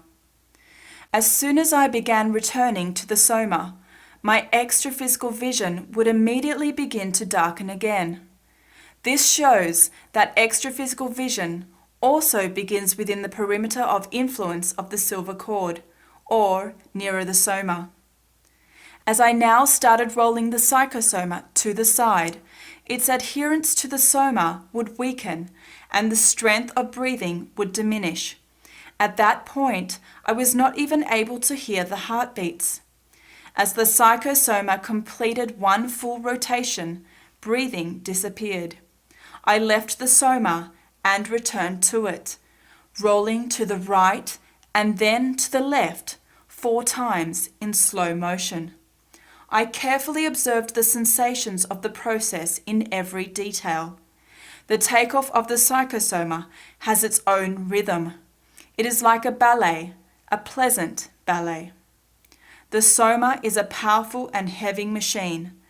A Soma weighing 154 pounds appears to be a lot heavier than it really is in comparison to the lightness of the psychosoma, which is observed to be about 1,000th of the body's weight, in this case 2.5 ounces. Comparatively speaking, it is as though the projected psychosoma were a grain of rice, and the Soma a ton of granite, into which the grain of rice enters and takes control during the landing process. I also noticed that the psychosoma appears to be somewhat shrunken while outside the Soma.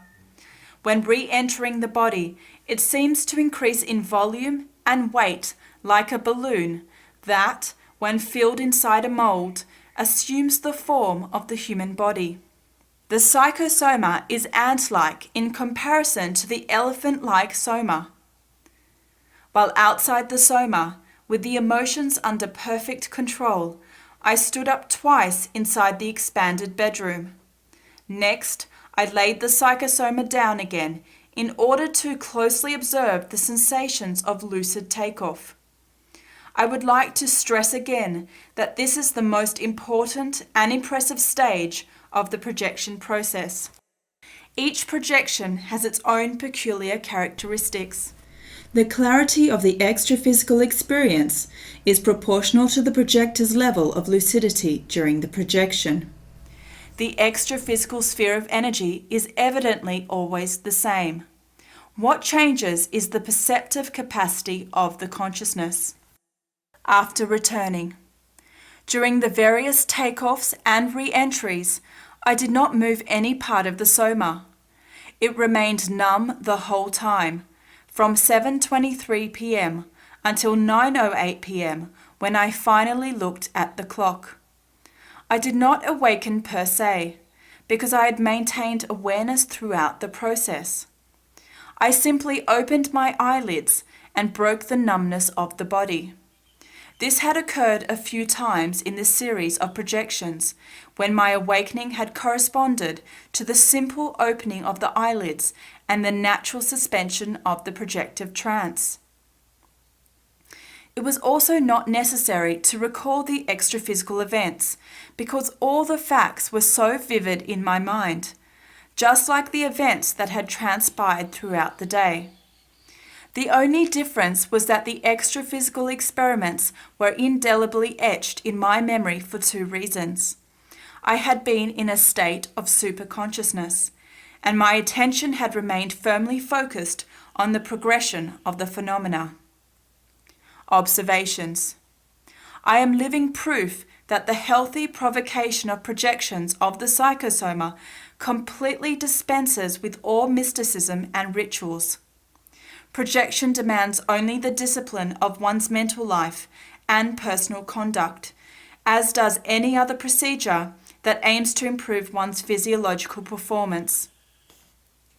Projection, therefore, is a natural physiological process.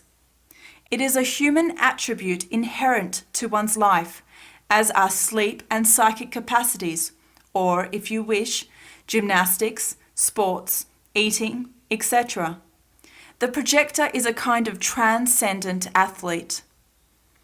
Each projector gradually develops his or her own style or personal technique of projecting, according to his or her potential and lifestyle. The personal factors that most affect the quality of a projection are one's inner state, the natural process of projection, one's consensual condition, and the psychic faculties of the individual. I believe that developed psychic capacities help various aspects, principally in the amplification of extraphysical perceptions.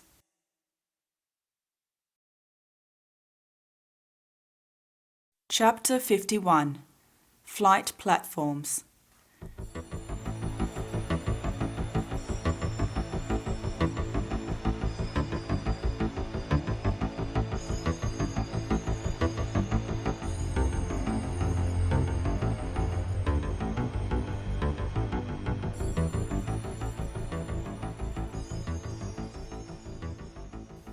Prior to projection. Tuesday, December 11th, 1979. Phase of the moon. Last quarter at 11 a.m. Third sleep at 1:09 a.m. in the dorsal position after having written for some time in the office. Ambient temperature 79 degrees Fahrenheit. Humidity 58%. This evening's events were many and varied. Consequently, I had used a memory system.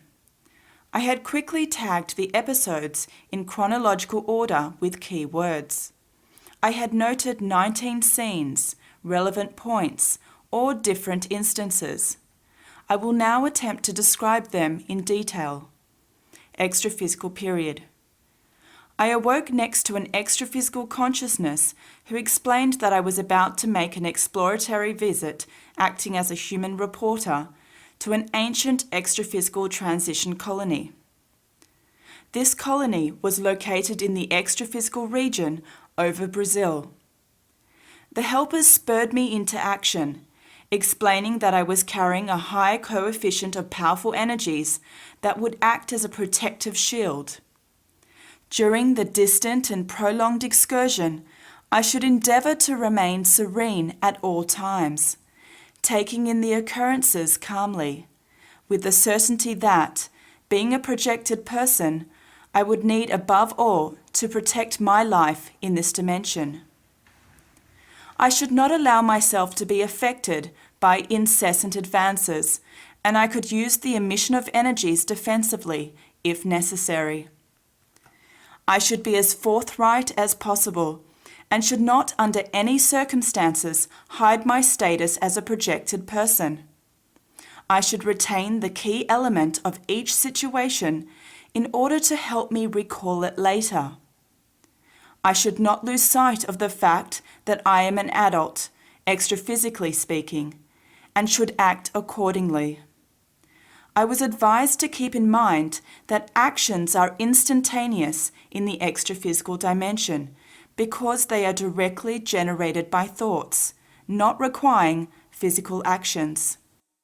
I would be alone and observed from a distance, but would not receive any direct assistance or interference. I would have to rely on my own resources. I should be confident of succeeding. After finishing the quick, succinct briefing, the helper examined me one last time, and, as if sending a candidate off to undergo a test, he said, The density of your psychosoma will be determined by your thoughts and your will to absorb the substances that predominate in each environment.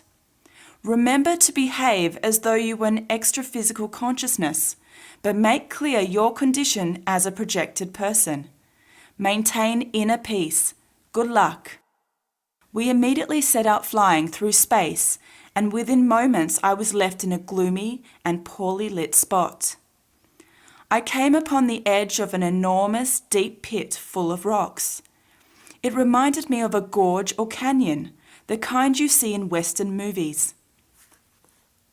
The only difference was the filth and the sewage-like water, some of which flowed slowly, but most of which was stagnating in deep puddles. I observed many extra-physical consciousnesses, an extra-physical society, gathered in groups on the edges. There were more on the side of the gorge that I was on. I knew that the canyon was used for energetic defense by the colony, besides being a sewage system for the control of energetic pollution.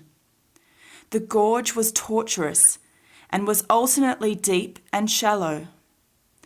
I was looking for a way to cross over to the other side when, upon passing me, two tranquil male extra-physical consciousnesses hurriedly recommended that I move along, as this was no place for human beings. I was therefore easily recognizable as a projected person. I began to walk around the edge of the canyon. Other extra-physical consciousnesses passed by. Some disfigured ones looked in my direction. One came running after me and yelled as if trying to frighten me. "Get out! You can't stay here!" I arrived at the outskirts of a city that was next to the canyon, which snaked its way through the surrounding landscape. I came upon a kind of vibrational dock. It seemed like the waves of morphothocenes in the crustal dimension had plunged forth and battered the gigantic dock structure. One could see an ocean of heavy elements and substances as far as the eye could see. This ocean resulted from the emissions of chronically diseased minds. A faint yellowish light permeated the whole city. It seemed like the scenery was permanently immersed in an eternal gloom. I was not able to locate any planets or stars in the greyish sky. As they passed me, a group of friendly-looking extra-physical consciousnesses warned, "Beware of robbers."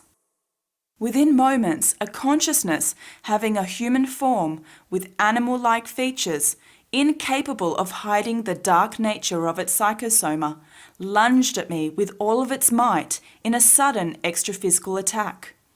It was frenetically trying to drain all the life force from me like a vampire or energetic leech. It seemed as though it would have inhaled me whole if it could. I tried to free myself from it by emitting energy of peace with all my might. Surprisingly, the extra-physical consciousness backed away as if it had received an electric shock and disappeared as quickly as it had appeared. It was impossible to hide my thoughts comparing the extra-physical mugger to its human counterparts. The negative intentions were the same.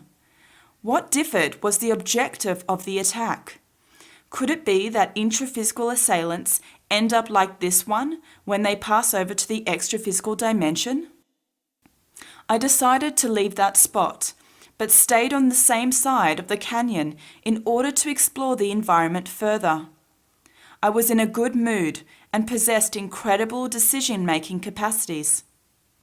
I felt the psychosoma to be unrestrained and balanced. The pathway led upwards, and I decided to follow it, walking like everyone else. A horrid-looking, elderly female extra-physical consciousness with sensual intentions exuberantly approached me in yet another extra-physical attack. Due to the repulsion that she inspired in me with her appearance and unrestrained emotions, I felt nothing but repugnance and disgust towards her. As I tried to rid myself of her, several young extra-physical consciousnesses looked on and laughed openly at my troubles. I knew that it would be useless to try to enlighten this extra-physical consciousness, as she was deeply set in her ways and her imbalances were already quite crystallized. In the extra-physical dimension, nothing can be hidden. Our opposing sentiments were obvious and impossible to disguise. After ridding myself of the demented extra-physical female, I decided to cross to the other side of the canyon through a narrow entrance that appeared to be semi-deserted. There were powerful positive energies in the immediate area. I walked on a little and found a park full of people gathered in groups. It was strange that the environment had improved, and yet the appearances of the extra-physical consciousnesses had changed very little. I carefully approached a pleasant, average-looking male extra-physical consciousness. He had the kind of personality that made you feel certain that you had met him somewhere before. His psychosoma appeared to emit some light. I asked him what kind of place this was. The mental response came like an echo, as if it had been yelled. "Does it matter? There are hundreds of places equal to this one." He smiled broadly, turned and left, leaving me standing there. Exchanges with extra-physical consciousnesses are not always polite. No one is capable of hiding their thoughts and sentiments, which are always apparent in one's own energetic psychosphere, aura. I wanted to look for another projected person, as I thought it would be interesting to find a colleague in action. I left the area, inquiring where I might find one. I reasoned that there should be some, as these surroundings appeared to have strong ties with the earth. I circulated a little among the various groups. Many whom I asked just shook their heads in a negative response to my query. Others would simply glance at me. The majority remained indifferent to my curiosity. A male passerby made a joke and laughed, provoking the laughter of many around him. "I am made of flesh and bones, at least I wish I was." The humour implied that the extra-physical consciousness wanted a new intraphysical life. However, this option may not always be available to the inhabitants of that dimension. Eventually, a young woman took me by the arm and declared with conviction, "I will introduce you to someone human." In an instant, still inside the park, she took me to a 15-year-old female dressed in red, completely deformed, seemingly blind, with an enormous head altered by hydrocephalus. Her red hair was neatly combed and parted down the middle. She was surrounded by 3 extra-physical consciousnesses.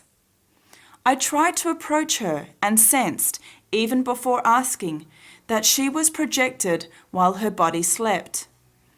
To confirm this, I mentally questioned her and, without even moving her semi-open eyelids, framed by deformed eye sockets, she answered, "Yes, I am from Earth." She playfully retorted as the group exchanged looks and smiles. "We are companions, friends, brothers." I also started to laugh when I identified the verse of the Spiritist melody, Song of Christian Happiness, that they had been singing.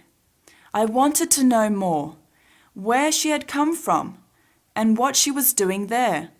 But she cut me short and simply explained, "I am a patient at a home for special children, but I don't have any clout. There, I am half dead." I understood immediately. Her condition, when back in the physical body, which was not apparent at that time, is even worse than when she is projected. Here she was enjoying some precious moments of freedom with her friends. After thanking her, I bid her and her friends farewell and left the park. I entered a street with paved sidewalks, similar to those on Earth. Did that street have any traffic? I could not see any. I approached two male extraphysical consciousnesses.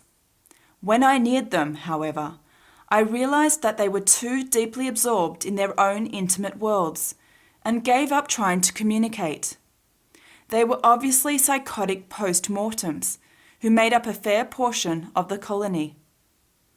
As I reached an open square, I witnessed a shocking and bizarre spectacle. I saw a large crowd of people united in a single mass and moving in wave-like motions as if they were dancing. They appeared to be satisfying one another with hugs and kisses in a most natural fashion. It appeared to be a group exchange of energy, or a donation of vibrations by way of transfusions through direct contact, all done with a promiscuity of extremely bad taste.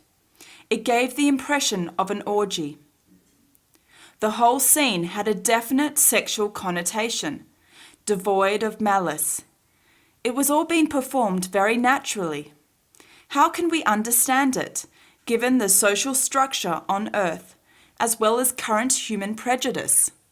How can we pass judgment on practices that transcend the boundaries of our habits and behaviours? Was this cosmoethically correct conduct in that extraphysical region? Something there reminded me of scenes from contemporary alternative theatre. I left the humanoid waves circulating through the square and entered an alley with plain, unadorned houses on both sides. It was similar to the outskirts of cities found in the interior of Brazil. This environment was cleaner than any of the others. I was not sure what made the other environments dirty, but I could feel and see their dirt and grime. I saw gentle hills and many buildings with rounded curves, where there should have been sharp corners at the intersection of side streets. It was odd. This was the first time that I had seen streets separating city blocks without corners. All the blocks were rounded and had no right angles. The bluish-purple colour of the majority of the houses was indelibly engraved in my memory. Many of the houses were attached to each other. Some had flower gardens. The colours were not ugly, but rather picturesque. I do not recall any place on Earth or any human environment painted with such original and unique colours. The buildings appeared to be as solid as physical ones. Sometimes family dwellings, when observed while outside of the Soma, can be seen through as though they are transparent. Curiously, the houses in that alley were all opaque and impossible to see through. I also felt that I would not be able to pass through the walls of those residences as they were strangely solid. The problem of density while in the extraphysical dimension is a serious one. The power of the mind to manifest its thoughts is shocking. The influence of the consciousness in forming its own environment occurs in any sphere of life. With that power, the mind is capable of obtaining impressive results. In one of the streets, some of the extraphysical consciousnesses passing by approached me as if waiting to calmly embrace me for the purpose of receiving energies. They were obviously in lack. My only recourse was to extend my arms and to think firmly about emitting energies, energizing them without touching them. I did this with 4 groups of 2 or 3 extraphysical consciousnesses. They knew that any projected person could give them the strength they needed in those circumstances. Further down, I examined a public area with stands that looked as though they were made of concrete. I immediately understood that the extraphysical consciousnesses were gathering there in order to improve and harmonize their thoughts together. They appeared to be convalescing from the liberating process of their biological death. While many concentrated, others simply reflected. Still others blankly gazed straight ahead, as if not seeing anything. Next to the stands, I noticed a kind of gymnasium with huge metal structures that slightly resembled scaffolding, except that they were extremely high. I was going to ask someone what it was used for when I realized, after closer examination, that extra-physical consciousnesses were climbing up the inside of the structure in order to practice flying. They would climb up the inside of the scaffolds with the strength of their thoughts and would rest on the crossbars whenever they felt tired. The locale did not have the best environment for flight. Before leaving the site, I wanted to explore possibilities and try flying myself. In spite of mustering every bit of willpower, I could only fly at low altitude inside the scaffolding. Was it the density of the atmosphere that kept the psychosoma from flying? If so, there was a strong gravitational influence within the extraphysical colony. How would this extraphysical transitional area be, rated on an evolutionary scale? I then thought of returning to the physical base, thinking about the long string of events, the sequence of the facts that I had witnessed, and the effort that I would have to make to recall everything and register it. I feel I have been able to portray the main events that occurred in that extraphysical colony. It is incredible how one can live and act outside of the Soma in the infinite, unknown, and transcendent multidimensional realms. After returning, I woke up in the dorsal position. The clock showed 3:26 a.m. The extraphysical events came to me with an incredible clarity. I got up and wrote them down. Observations. Some of the factors that most impede the recall of extraphysical events include incorrect observations made by the projector, the numerous locations visited, maintenance of the psychosoma stability while in transit, the recuperation of defects in the soma while projected, the transfer of information to the physical brain, and the impact of the psychosoma's return upon the physical brain. Aside from these factors, it is important to have good cortical circulation. Extraphysical events are best remembered by the projector, who enjoys extraphysical activities and truly wishes to recall them by implementing deep self-analysis and overcoming the lapses in lucidity with an ironclad will. There is no other solution. The differences between the human brain and the consciousness when projected, the intraphysical and extraphysical dimensions, the social conditioning of the human mind, and the expansion of the projected consciousness are huge, intense, and permanent. Many thousands of individuals have projections but are not aware, as they may be lucid while in the extraphysical dimension, but not capable of recalling the extraphysical events that they have witnessed and even participated in.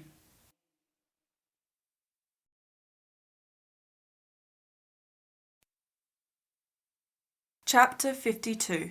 Frozen Atmosphere.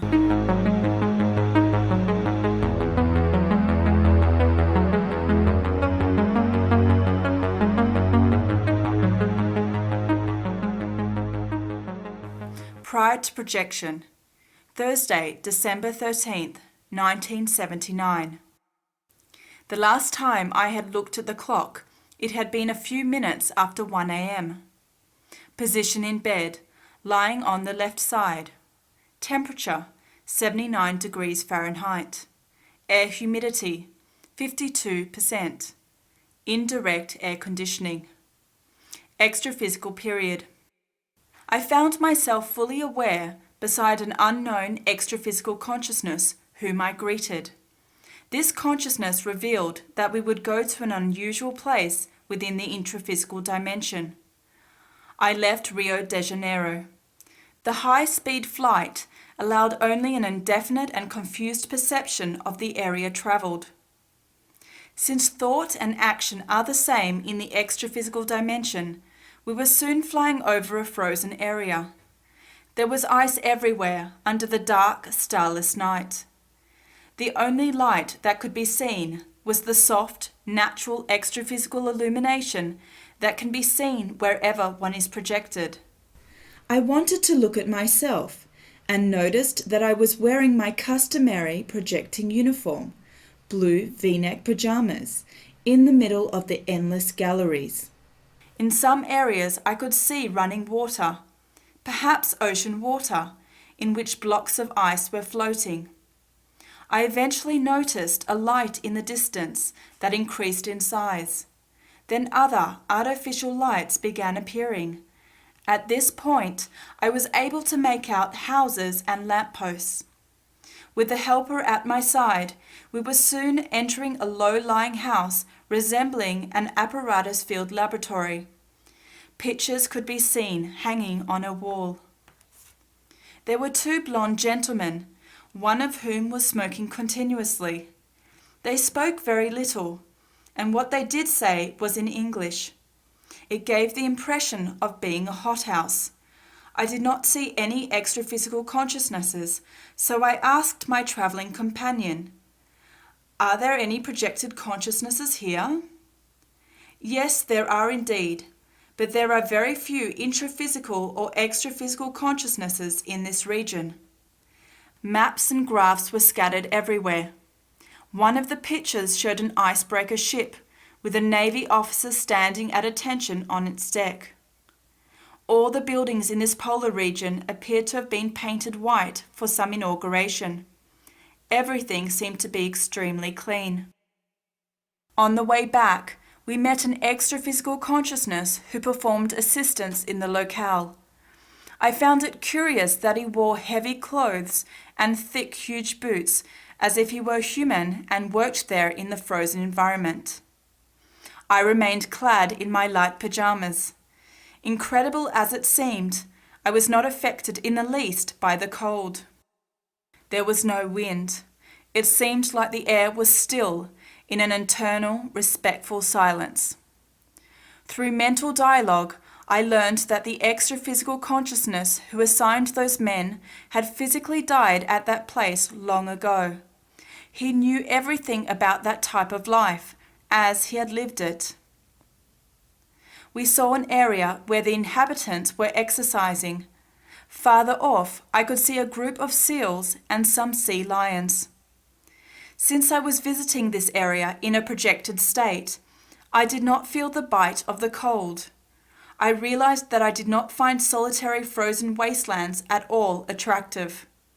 Life under such conditions can only be compared to an imposed exile. It must be an evolutionary necessity for the majority of those rare inhabitants who choose this lifestyle.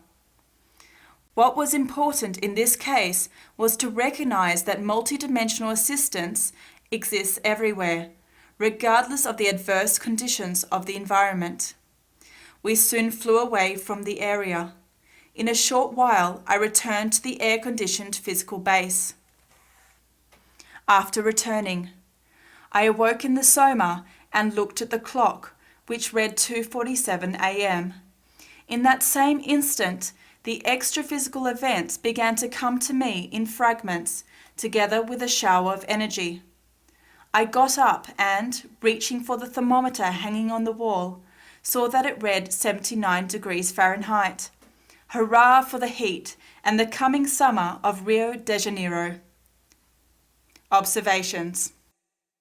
The following are some psychological processes that assist the projective beginner. 1. Maintain a burning desire to project yourself. 2. Permanently discard any fear of leaving the body. 3. Think intensely on the subject of projection. 4. Maintain awareness of the existence of your true self and the biological body. 5. Know everything possible about the psychosoma. 6. Visualize the physical route that the consciousness will follow once projected in the psychosoma outside the dense body. 7. Develop the habit of thinking about projection in the period immediately before sleeping. 8. Read about projection before sleeping. 9. Desire to dream about projection. 10. Saturate the mind with the idea of projection.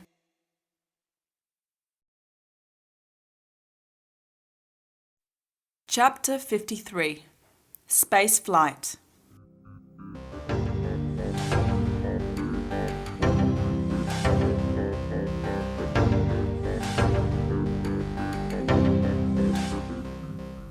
Prior to projection. Friday, December 14th, 1979. Third sleep at 11:04 p.m. Ambient temperature 79 degrees Fahrenheit. Humidity 50%. I lay down on the left side with no covers on top of the Soma. Indirect air conditioning entered the room from the office. Extraphysical period. My recollection of the projection started from when I found myself alone and infinitely free in mid-air. I experienced a high degree of reasoning power and self-analytical capacity. I did not perceive any inconsistencies, incoherences, or anachronisms in the circumstances. I knew beyond a shadow of a doubt that I was projected. How did I get there? What had happened? I had no answers. I looked up and saw the moon. It was bigger and clearer than usual. I felt the desire to fly towards it. I started to fly through space in the direction of the moon at an incredible rate. I sensed the Earth becoming smaller behind me. I saw a few stars. Looking back, I felt so alone, isolated in the immensity of space, that I decided to return immediately, abandoning the target idea of reaching the moon. I was sure that, if I had wanted to, I would have soon been there. Returning at great speed, I broke through a few clouds, similar to a plane descending, looking for a field to land in. I was soon flying above several buildings. One of them, a lower one, had walls that were strengthened like a fortress. Descending further, I saw that it was the highest tower of a castle. It was deserted there on top. The night was profoundly tranquil. I could see a few lights from the city. I was not in Brazil. From there, I passed over the roofs of several buildings and finally descended to street level. The spot was very pleasant. It resembled a clean, well-constructed nativity scene.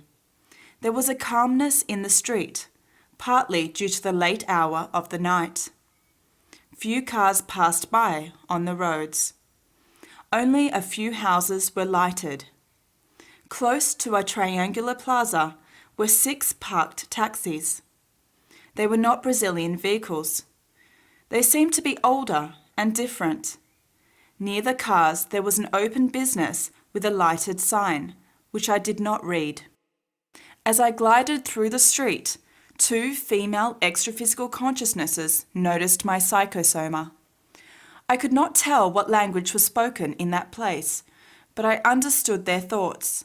Upon examination, I confirmed that the psychosoma was present in its entirety, wearing a blue pajama top with 3 pockets. I found nothing special about my appearance. Maybe it was the V-neck or some visibility of the silver cord. What happened next I do not recall. I know that I received a suggestion from somewhere to return to the Soma. My mental control had been weakened.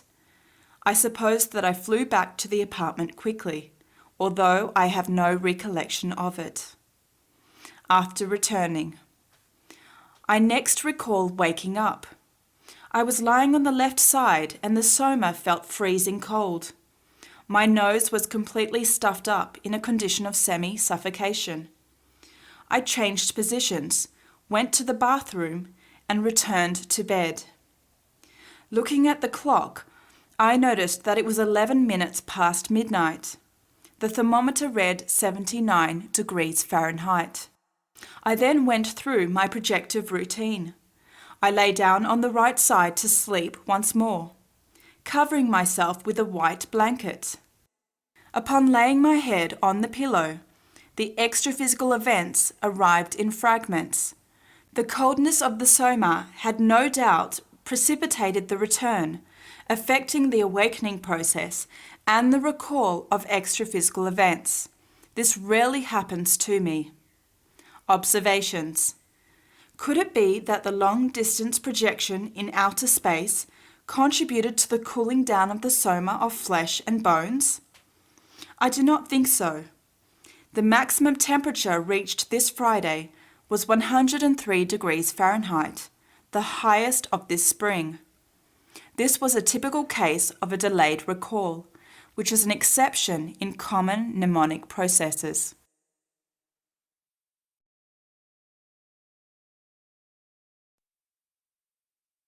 Chapter 54. Sitting in mid-air.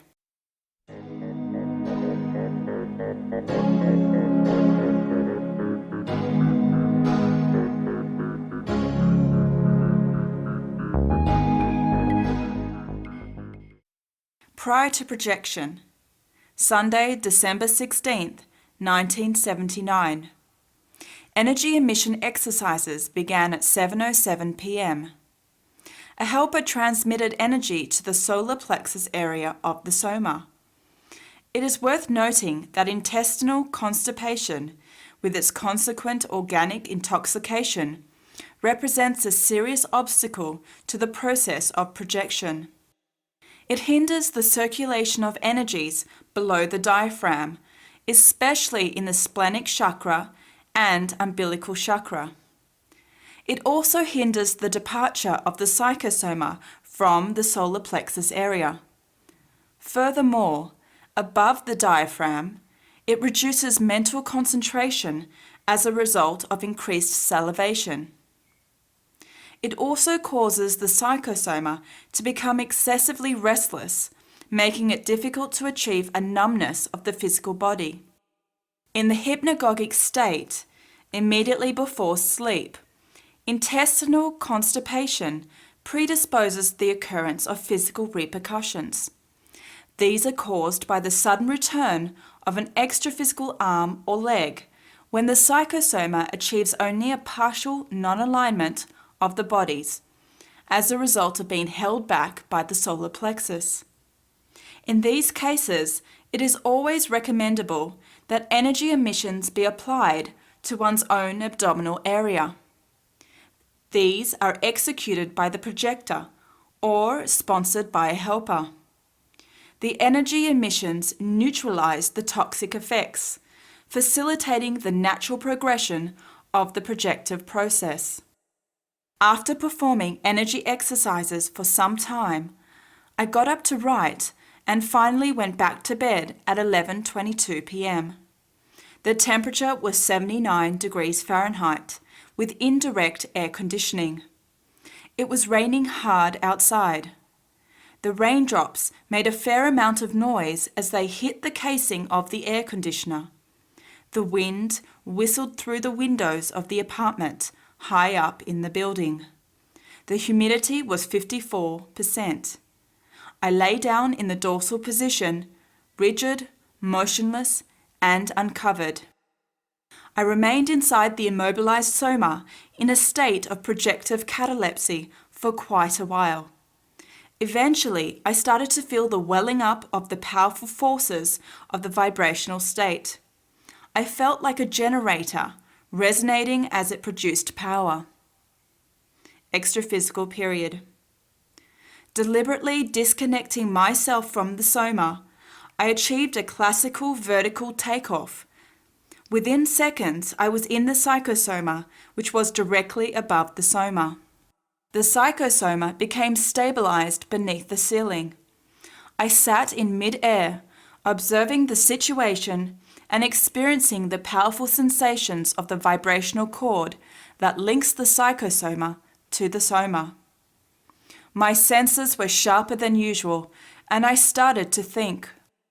It is not easy for one to deactivate their own Soma, or, in other words, to rupture the silver cord. It is very well established and stable.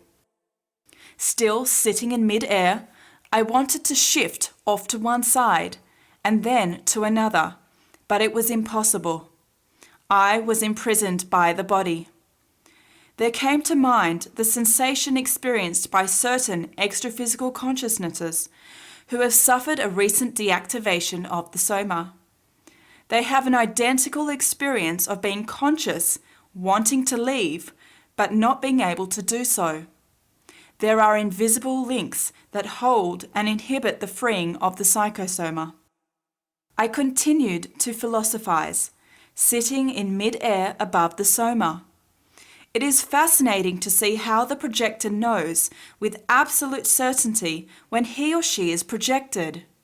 These natural sensations help to perfectly distinguish projections from dreams.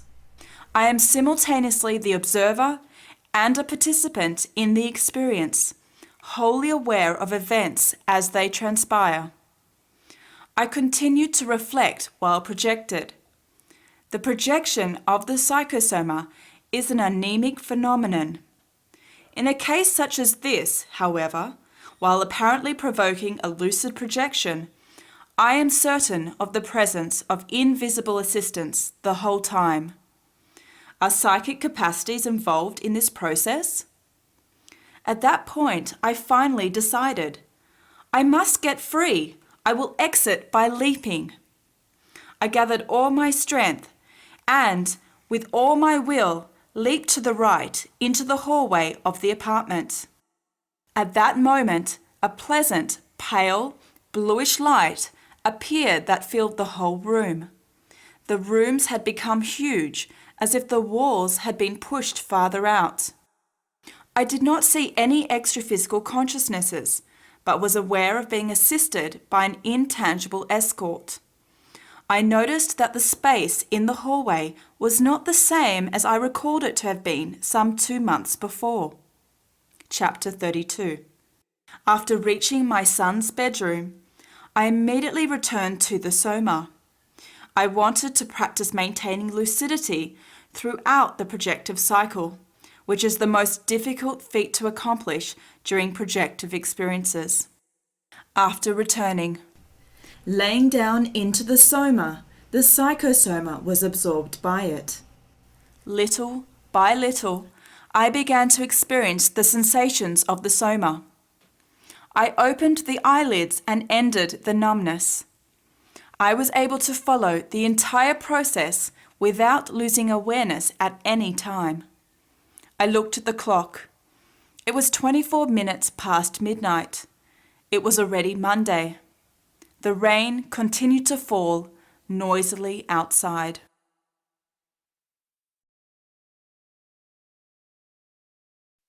Chapter 55. Kaleidoscopes of Desires.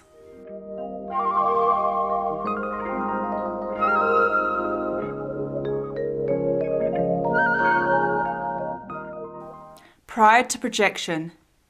Monday, December 17th, 1979. Temperature 79 degrees Fahrenheit.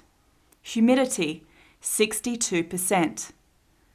After receiving some instructions from Transmentor through psychophonic monologue, I lay down in the dorsal position at 7:12 p.m. The Soma began to get numb, and an invisible hand began pressing down on the forehead. Next, there was a build-up of pressure at the base of the skull, and I remember nothing else of the waking state. Extraphysical period. I first recalled entering an extraphysical organization. There was a vast hall with various split levels and a congregation of more than 500 extraphysical children between the ages of 2 and 13. The extraphysical consciousnesses had the appearance of real children with infantile mentalities. Many resembled angels. Others were not so attractive for various reasons, including the after effects of diseases and deformities. The whole extraphysical complex was similar to a covered playground with a very high ceiling. Here, the energy of the ambience was doubtless better than the average energetic pattern of its many inhabitants. The little ones were generally well behaved. They all paid attention to the show that was going on above their heads.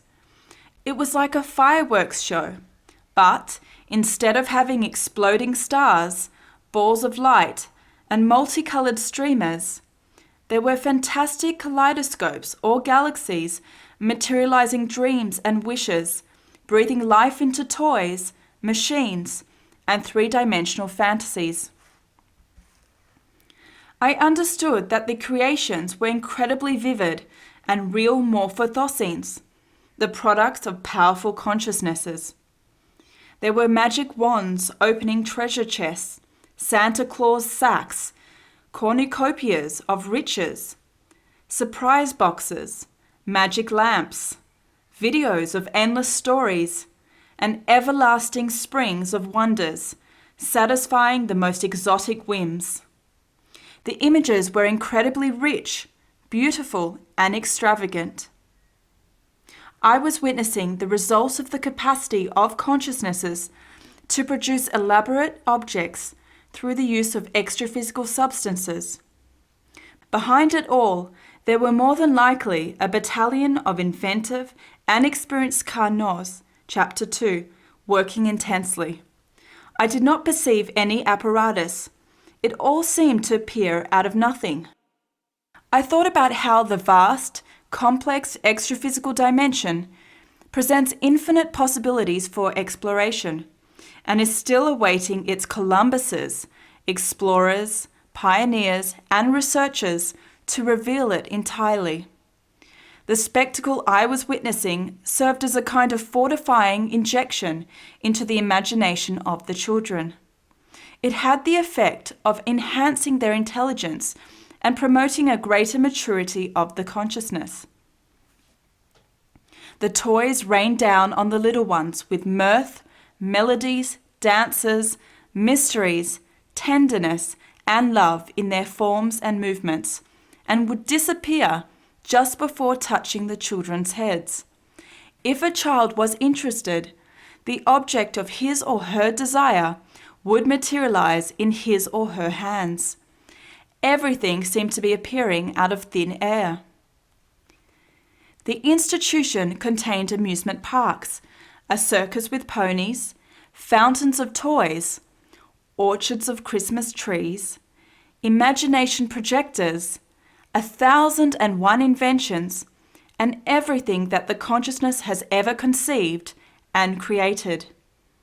All of it was pulsing with life, light, animation, dimension, and beauty, originating and spiraling in an incessant act of creation. The extraphysical children were fascinated. Therein lay the secret of their apparent tranquility. The show had a soothing effect through its magnitude and grandeur by exciting the children's imagination. Soon each child held their desired objects as if they had received prizes and trophies. Curiously, the most advanced story was narrated in mid-air. I witnessed vehicles and structures of all types rain down from incredibly beautiful multicolored clouds in a seemingly endless flow of overwhelmingly harmonious, inspiring narratives that followed one another in multiple, coexisting, interpenetrating scenarios. I find it difficult to describe what I saw that night. After rereading what I've written about the experience, I find the description quite pale in comparison to the reality of the magnificent, multifaceted spectacle that I witnessed. What more can I do with words? I wish to register a few important details. Many dark-skinned children were completely translucent as a result of so much light. One of the children in a better condition assisted other smaller, unbalanced children. I noticed that the majority of extraphysical consciousnesses at that stage of infantile human appearance did not fly. Outside of that sort of covered stadium were incredibly beautiful, sprawling gardens. Based on my deductions, the mental recuperation of the extraphysical consciousnesses at that locale appeared to be quick. However, I do not think they will all directly resume extraphysical adulthood. Many will embark on another intraphysical life, with a lot of extraphysical growing up still to do. The extraphysical ambience was profoundly pleasant. I perceived more sounds there in the mental transmissions than I normally do when outside the body. This is perhaps the extraphysical locale where I've heard the greatest intensity of sound. I recall flying away from there extremely happy, but do not remember arriving at the apartment. After returning, I woke up in the numb Soma. The joints seemed to be dehydrated. It was 8:43 p.m.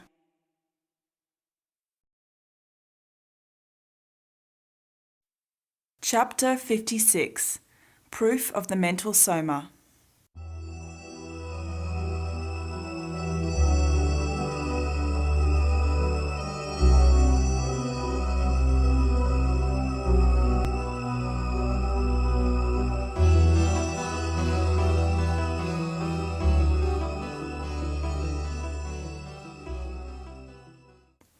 Prior to projection, Wednesday, December 19th, 1979.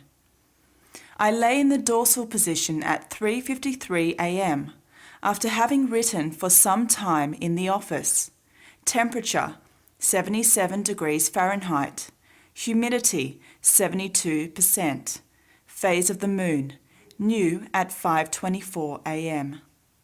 Extraphysical period.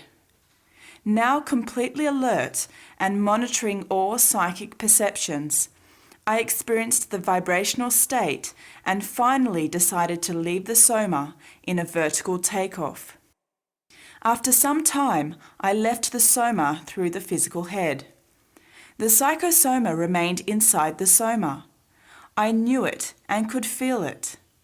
Light coming from no particular source bathed the environment. At this point, my visual capacities became greatly enhanced. Trying to maintain my role as an observer, I examined the wall past the end of the bed, which appeared to be taller and more distant. Due to the light, I was not able to see the 3 posters hanging on the wall. They were probably hidden in whole or in part by the bright light. The extraphysical illumination was more intense and vibrant than usual. I made a mental note. I am aware of being able to see everything above and behind me, even though I am not totally projected. I am a lone consciousness, separate from everything, bodiless and alive. At this point, I became aware of the situation and affirmed, "Here is proof of the existence and capacity of the mental Soma. It is capable of moving on its own. I am really an extraphysical consciousness without a body. I am completely in the mental Soma, with the consciousness mobile inside the bedroom." This had been a target idea of mine for a long time, to experience the isolated presence of the liberated consciousness acting with lucidity without the psychosoma. I continued to look at the wall, seeing the Soma's head, trunk, arms and legs stretched out, rigid, shining intensely on the left side of the king-size bed when I witnessed the exit of the right arm of the psychosoma. It produced an intense phosphorescence-like glare. It shook and oscillated upwards. The left arm of the psychosoma then raised itself out in the same fashion. Both extraphysical arms continued to oscillate. Even the fingers vibrated, shimmering like candle flames. The extraphysical arms were bare, without pajama sleeves, unlike the Soma, which was clothed. At this point, had the head of the psychosoma already reached me? I could not tell with any degree of certainty. I think the psychosoma was leaving the soma, finding its way towards the mental soma that, in turn, accepted it. What type of connection promotes such a process? I returned to the soma and immediately resumed the waking state. To a certain extent, this occurred against my will. Nevertheless, I maintained lucidity throughout. It all happened in the period of a few brief moments. I did not observe the silver cord, nor did I notice the formation of any energetic smoke or fog around the soma, as sometimes occurs. I recalled everything that had transpired in this ephemeral projection. The legs and trunks of the psychosoma, including the solar plexus, had not left the soma. The parts of the psychosoma that had separated never quite stabilized outside the soma. In my case, it is very rare that the extraphysical head, together with the mental soma, exit the soma before the limbs and trunk of the psychosoma. I usually feel the separation of the psychosoma in the reverse order, with the extraphysical eyelids remaining closed inside the soma, allowing me to see nothing. This illustrates that takeoff and return can occur in various manners, with two basic types of projection, of the isolated mental soma and of the psychosoma as well in the same occasion. What occurs on any one occasion depends upon the factors influencing the process at the time.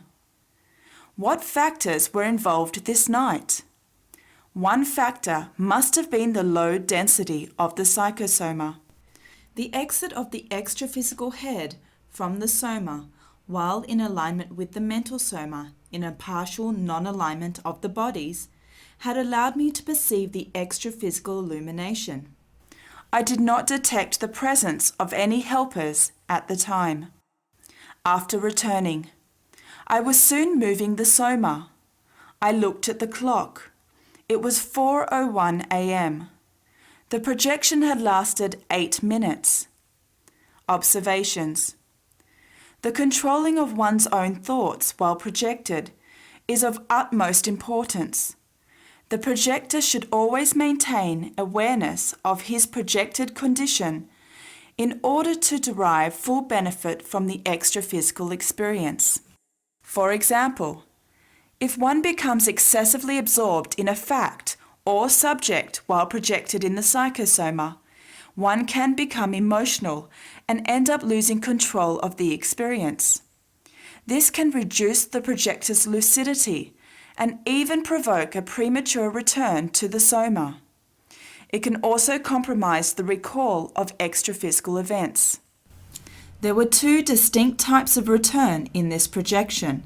First, the attraction of the psychosoma to the projected mental soma. Second, the routine return of the psychosoma to the soma. This was a mixed projection in that both the mental soma and parts of the psychosoma were projected from the soma.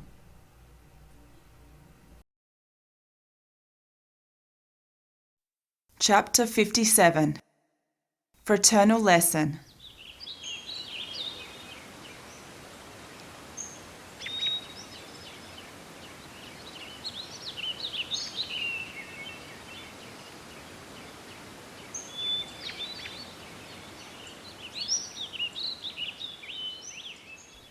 Prior to projection, Wednesday, December 19th, 1979.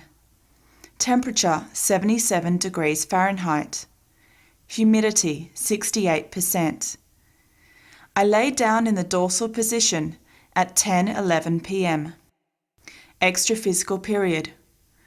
I found myself lucid outside the soma, being taken a long distance by a friend to another country on another continent.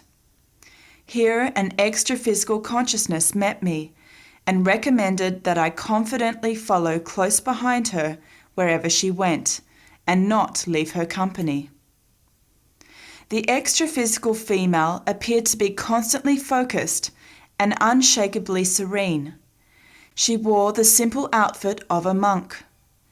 I felt a most pleasant flow of energy while in her presence. An indescribable sensation of freedom and a sense of fraternity overcame me. I experienced an incredibly well-contained sense of exaltation. In spite of being on the planetary crust, the psychosoma was uncommonly light. I immediately felt that I was in the presence of a highly evolved consciousness. Everything about her inspired harmony and well-being.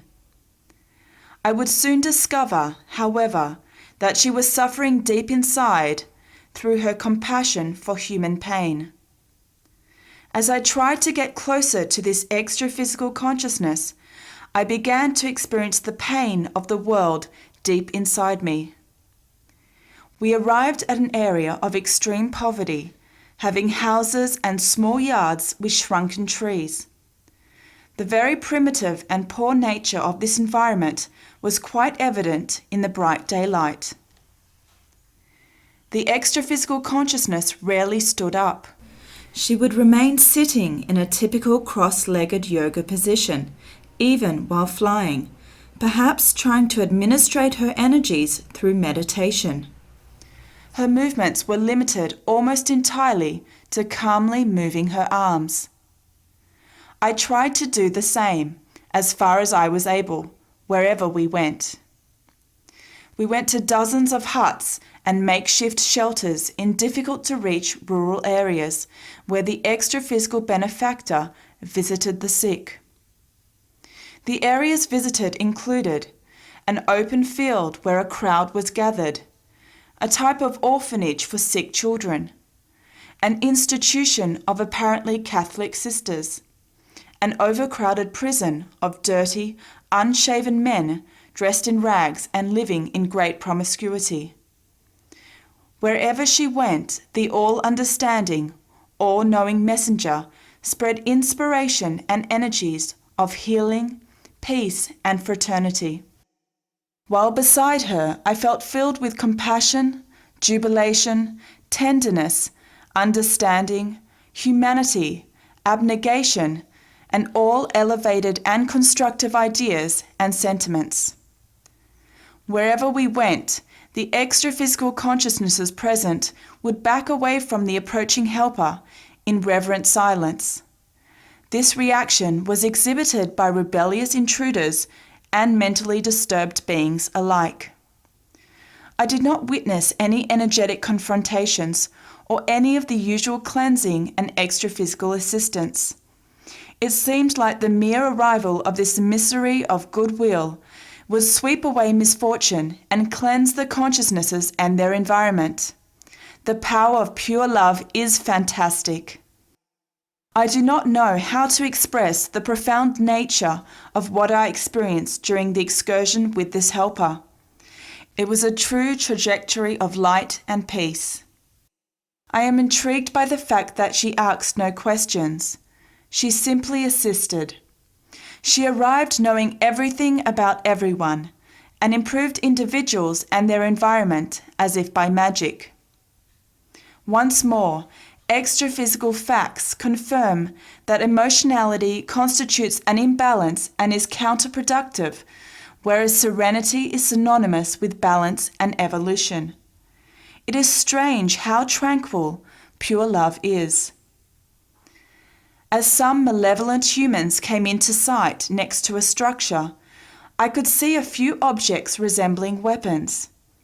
The extraphysical consciousness simply stretched out her arms, and within seconds, the entire mass began to burn slowly, until everything had disappeared and the fire extinguished itself. All that was left were dark marks from the flames. How can we explain this event within the framework of known laws? It constitutes the greatest evidence that dense matter and extraphysical objects are derived from the same source. We humans lack the know-how as well as the energy to manifest wonders without violating universal principles. Projection allows one to encounter a wide range of completely unpredictable, supernormal experiences. What extraordinary energy does a superior consciousness possess? What personal effort was necessary in order for this stellar vortex of extraphysical cleansing and assistance to arrive at her level of development? At the orphanage, an infant only days old received special assistance from the extraphysical consciousness. The baby girl received a transmission of energy so powerful that she appeared to grow as I watched. Upon walking into the room, a nurse noticed the difference in the physical condition of the newborn child and happily carried her into the yard. A 7-year-old child at the same institution detected the presence of the helper.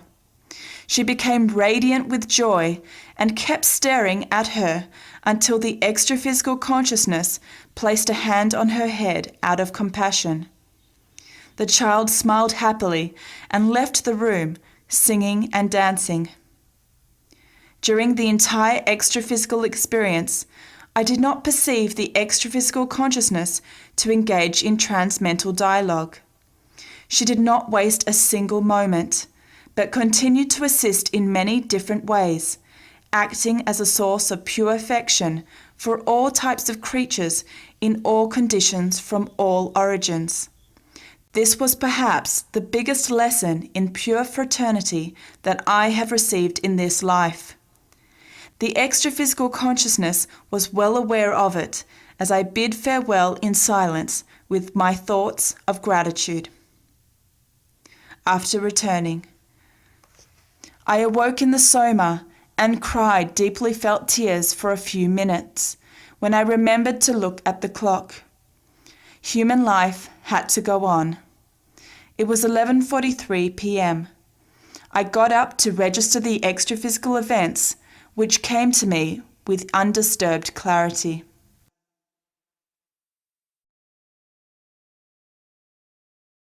Chapter 58. Combat in the Ravine.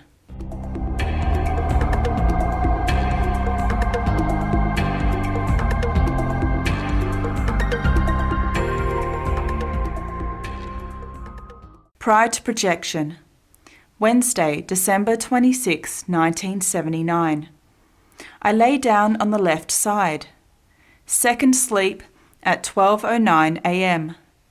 Temperature 77 degrees Fahrenheit. Humidity 72%.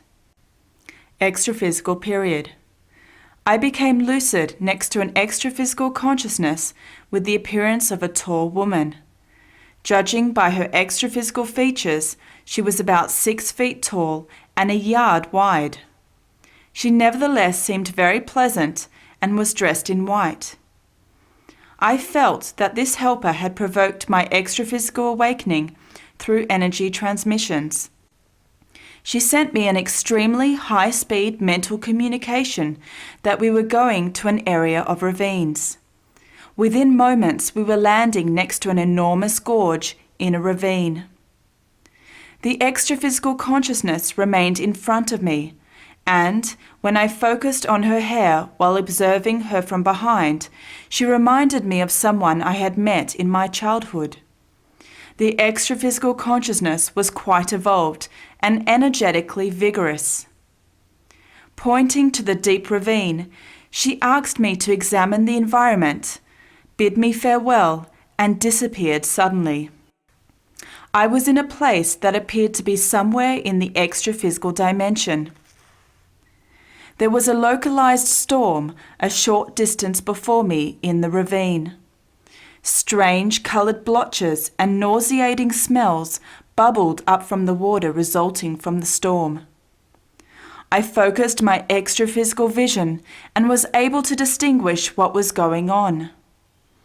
As incredible as it might seem, two extraphysical consciousnesses were fighting each other in a continuous battle.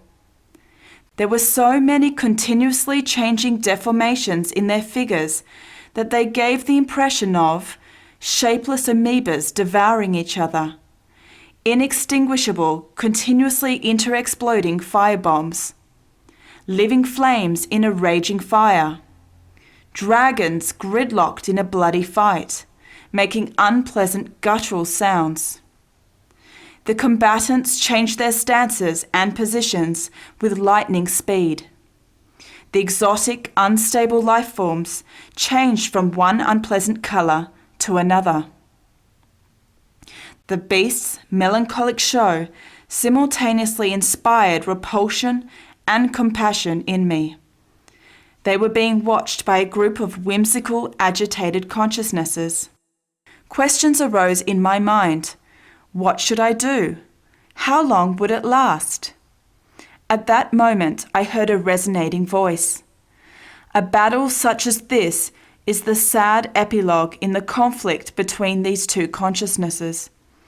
It will continue until the two opponents become exhausted, end up losing their humanoid forms, and become enclosed in their own private world. I continued to watch the scene, musing that I had never thought, seen, or read of anything like it. The voice then transmitted some thoughts. In the initial stages of the battle, when the opponents still have sufficient energy and their efforts are more spectacular, spectators frequently appear who become agitated by the morbid event as they hunger for strong emotions. This is what is happening here. The opponents, moved by the fire of hatred and manipulated by the power of unbalanced minds, will continue to transform gradually until their forms regress. This constitutes a temporary suicide for these two who are poisoned through a malfunctioning of their higher mental faculties. Have thoughts and sentiments of peace for all these demented beings and go on your way. I emitted thoughts and energies of peace and fraternity for all those gathered there, and tried to understand the bizarre event. It was the biggest energetic confrontation that I have ever witnessed outside of the body. About all I could do was to pity those concerned. I did not have any critical emotional reaction from watching the sad combat. This led me to observe, what a difference compared to other occasions. If we ourselves change so much from projection to projection, what differences can we expect to find from projector to projector? Everyone has their own energetic capacity. Once outside the Soma, the projector will perceive extraphysical events in his or her own way, such that two projectors will never have identical experiences or results. The extraphysical dimension is a mental world. The mental universe of each one of us is unique, different from that of the others.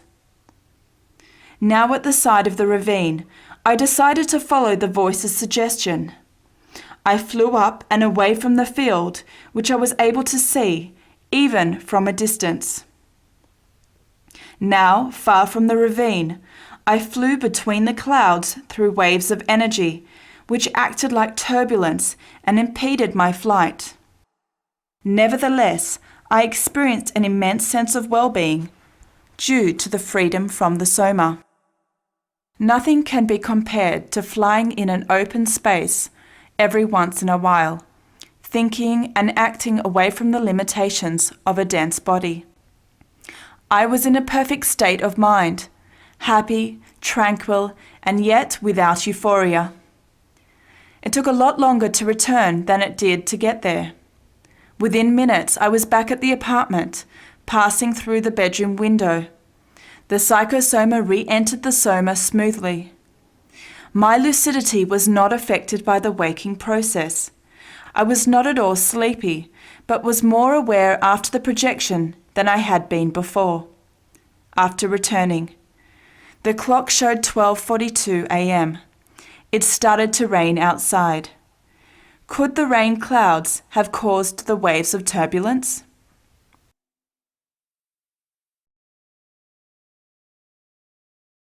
Chapter 59. A pertinent question.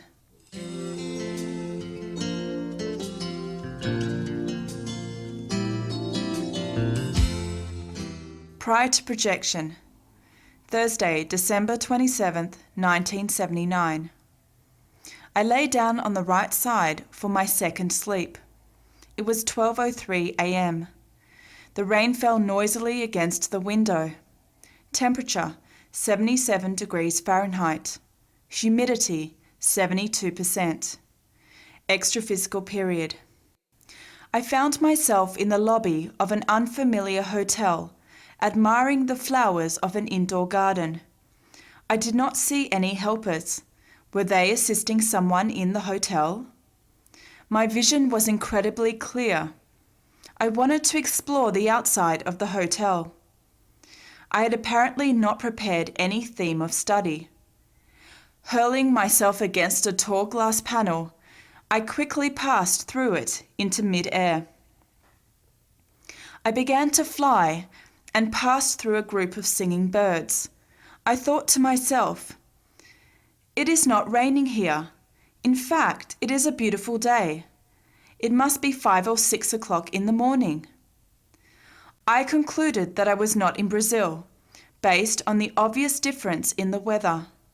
No longer a prisoner of the Soma, I felt omniscient as I went through walls and flew through the air, using and appreciating the amplified powers of the projected consciousness. I affirmed with conviction, "I need to control my thoughts because I do not want to return yet." I made this suggestion to myself as it is sometimes difficult to control one's thoughts completely during a projection. I continued to fly through the blue sky when I saw a kind of farm below me. In awe, I exclaimed, "How beautiful it all is!"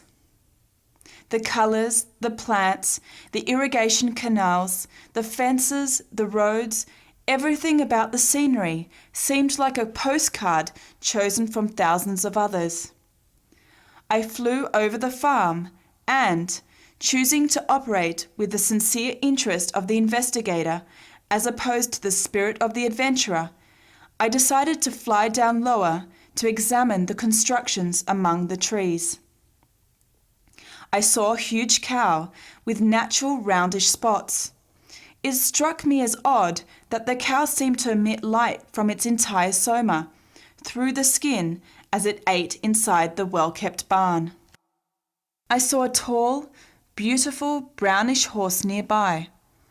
As I came close, it raised its head and flared its nostrils. I got closer and sent thoughts to the horse, as if whispering kind words. I passed the right extraphysical hand over its head and could feel the heat of its body. The beautiful animal, now satisfied, quieted down. I was now just like any other man of flesh and bones to it. I circled the whole area and decided to go back to my apartment. After returning, upon finding myself back in the Soma, I opened my eyelids and consulted the clock. It was 12:45 a.m. and still raining, just as it had been when I had left. I got up to register the events with the satisfaction of having performed a good quick voyage abroad. The factors that most influence the quality of a projection are one's own thoughts immediately before takeoff, the condition of the Soma, and one's emotions while in the extraphysical dimension. It was 2:26 a.m. when I went back to bed. I lay down in the dorsal position and felt the onset of another projection. I felt as though something like an iron helmet was covering my ears and the entire skull. Extraphysical period. I felt that I was outside the Soma, but could not see properly. I thought intensely about seeing, and a soft light appeared everywhere. I was now more lucid than I had been in the preceding waking state. I found myself inside an enormous hall with many people. A tall, tanned young male extraphysical consciousness was standing next to the exit door of the hall. He got my attention and I approached him. Upon recognizing him, I greeted him and mentally asked, "Do you remember me?" "Yes, from the center. Have you been dead a long time?" I laughed and immediately answered this most uncommon question. "Me? No. I am alive. I am a person. I live in Rio de Janeiro and am projected right now." The young extra-physical consciousness, an old acquaintance from Uberaba, opened his eyes wide as if shining light through them. I added, "Isn't it incredible? I will return to my Soma and remember all this." The young man raised his right hand to his mouth in a very human manner, as if in disbelief. I cheerily transmitted a further mental explanation. "Here I am, more or less like you. Watch this. I will walk through that man over there." I went towards a man who had just finished lighting a cigarette while talking to someone in the well-lit street. I passed through him within seconds. I returned to the young man and further demonstrated the penetrability of the bodies. "Here is how you trip him." I passed the right leg of the psychosoma through the legs of the same man twice in a row, as if kicking him in the shins, in a simple simulation of a physical action. The man did not show any awareness of my presence. The young male consciousness, whose name I did not recall, started to laugh as I bid him farewell with a final embrace. I also laughed, feeling as if I were an extra-physical practical joker. I did not recognize this area, which was outside of Rio de Janeiro. I soon returned to the physical base. After returning, I opened the eyelids reluctantly. If I had wished, I could have left the Soma again, but I preferred to write down the still vivid extra-physical events in their every detail before I forgot them, as I did not want to lose them. The clock showed 3:43 a.m. It was raining lightly outside. I did not see the helper who had assisted me. I wanted to thank him for the successful, high-quality experiments and the incredible consistency of the observations.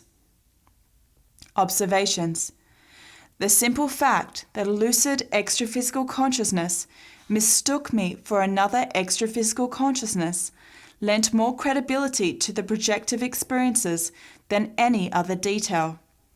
Had this mistaken conclusion occurred due to the psychosoma being in a condition of lower density? Following is a brief analysis of the technical contents of this book. Some of this data is original and has never been presented in the field of projective research. I did not find any indication that the day of the week interfered with the success of the projections. I experienced projections on all days of the week. In some periods, I had more projections on certain days of the week, but this did not continue over a long period of time. Over the time period considered for this book, however, there were more projections on Wednesdays and fewer on Mondays. The projections related here were taken from a series that reached a frequency of 1 every 3 days over a period of 163 days, a period of slightly less than 6 months. They rarely occurred on alternating every other days. Sundays and holidays were not taken into account as part of the overall period. From the frequency of the projections, it is possible to appreciate the intensity of the extra-physical tasks. A factor that has an obvious influence on the time at which the projections will take place is the work schedule of the projector. Consecutive projections took place on several average days of the week.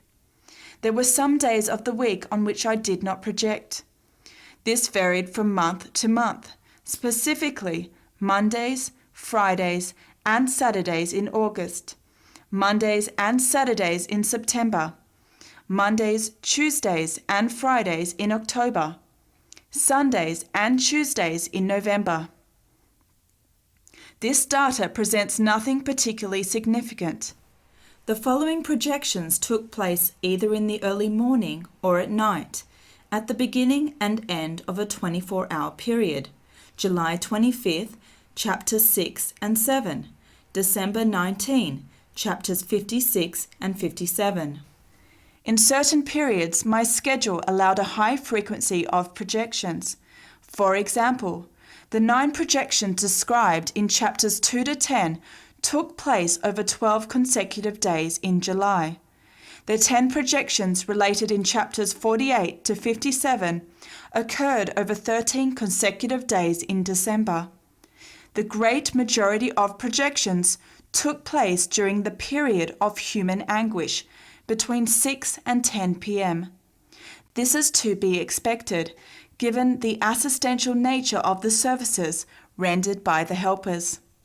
The phase of the moon did not seem to have any particularly observable effect.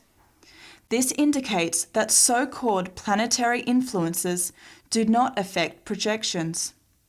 The Soma does not generally move while the psychosoma is projected. I always found the Soma in the same position in which I had left it. The length of time away from the Soma averaged 1 hour.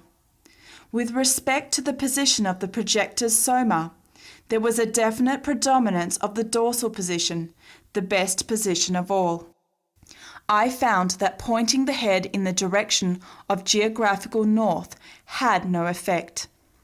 The ambient temperature generally ranged between 68 degrees and 78 degrees Fahrenheit. The sex life of the projector was maintained in perfect harmony with the projections and the activities of the helpers. Several types of projections took place during the period of observation. Prolonged projections, chapters 6, 7, 24, 36, 38, and 51. Brief projections, chapters 30, 32, 35, 54, and 56. Consecutive projections, chapters 3, 25, 27, 30, 32, 39, 41, 50, and 59. Projections preparing the projector for other projections, chapters 38, 39, and 41. Partial projections, chapters 23, 32, 50, and 56. Self-projections, or those voluntarily induced by the projector, chapters 23, 30, 31, 45, and 50. Projections arising from the augmented vision of the psychosoma, chapters 8 and 31. Projections within a 13-foot radius of the soma, and therefore under the intense influence of the silver cord, chapters 20, 32, and 35. Recurrent projection to a specific location, chapter 31. Projections guided by extraphysical consciousnesses, chapters 32, 41, and 47. Cleansing projections, chapters 15, 27, and 44. Daytime projection, chapter 42. Nighttime projections, the majority of the experience described. 3 projections of the mental soma were executed, chapters 19, 56, and 60. The existence of dimensions of various natures can generally be observed. These vary according to the energetic density of the environment and the conditions of the psychosoma of the inhabitants. There are extraphysical locales that interpenetrate the Earth's crust, chapter 20, colonies where it was difficult to fly, chapters 12 and 51, a terrestrial area allowing unrestricted flight, chapters 17, 21, and others, dimensions without form or time, chapter 60. Some projections showed that the condition of the psychosoma varies according to one's level of mental equilibrium and willpower, chapters 1, 3, 20, 22, 29, 30, 51, 60, and others. In some cases, mind-to-mind communication occurred freely, chapters 3, 9, 18, and others, and in other cases with reception problems, chapter 24. It can be seen that there are consciousnesses who are worse off as extraphysical consciousnesses than they would be if they were in the intraphysical state. This illustrates the value of intraphysical life. Also, there are extraphysical ambiences that our finite mind is not able to comprehend while imprisoned in the physical brain. These observations lead to a general conclusion. The consciousness expresses itself through its thoughtines. Thought gives rise to decisions, action, and the transport of the consciousness. The control of one's own thoughts constitutes self-control. Therefore, there are extraphysical consciousnesses and projected persons who are more or less luminous, that breathe or do not breathe, who do or do not use articulated speech, who suffer the influence of time, gravitation, form and space, habits and instincts, and conditioned reflexes. All this depends on the degree of one's inner lucidity, which is inversely proportional to the amount of one's dense energy, consequently leaving one with a higher or lower degree of density. In this way, we determine our own evolutionary stature, either as animals living on this planetary crust, man is, after all, an animal, or as cosmic beings on the path towards the infinite.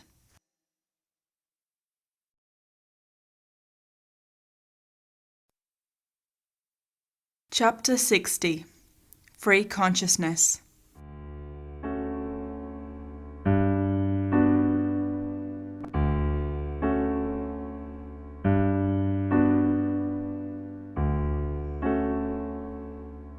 Prior to projection.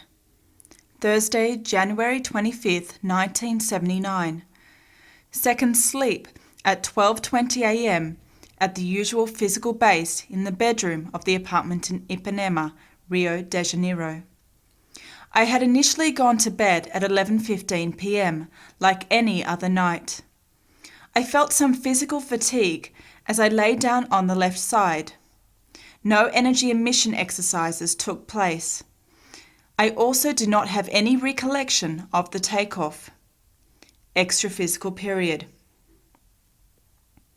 I became lucid in an evolved extraphysical region, the splendor and beauty of which transcended the locales typically found on the Earth's crust.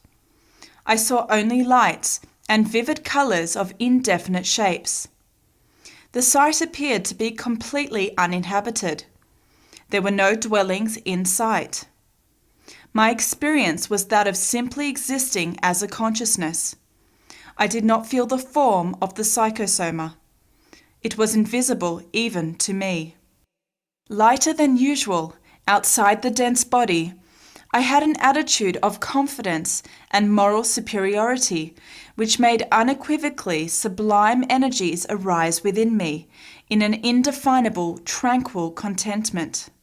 There were no human forms or faces, only centers of energy radiation, constituting familiar consciousnesses, some of whom were noteworthy by their deeds, such as the psychics Fernando de la Cerda, Aura Celeste, and Il Sapia Palladino. All of them had been converted into pure light. They had no names, nor were they identifiable by their forms, but I knew them and was united with them through common experiences. I was suddenly sure of being a participant in a formless gathering, composed of bodiless points of mental focus, of masses of energy that was taking place in a nirvanic atmosphere that was of an unimaginable level of mental elevation, unapproachable with earthly descriptions, and indefinable in known terms. Were my imperfect perceptions influenced by the perfect environment? How can I say the unspeakable, describe the indescribable, beyond prose, poetry, and conventional wordplay?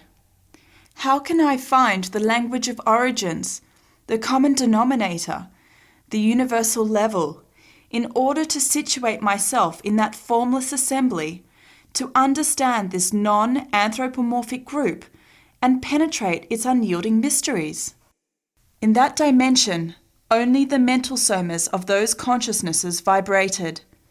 A single fact stood out: my exact knowledge of who each one was in that place that does not exist in time, but will exist in eternity. There, in that non-existent place, nothing existed, but everything was existing. I experienced touchable ideas, unshakable certainties, indescribable serenity, and undreamed of well-being. It was clear that a higher consciousness would manifest itself through everyone present.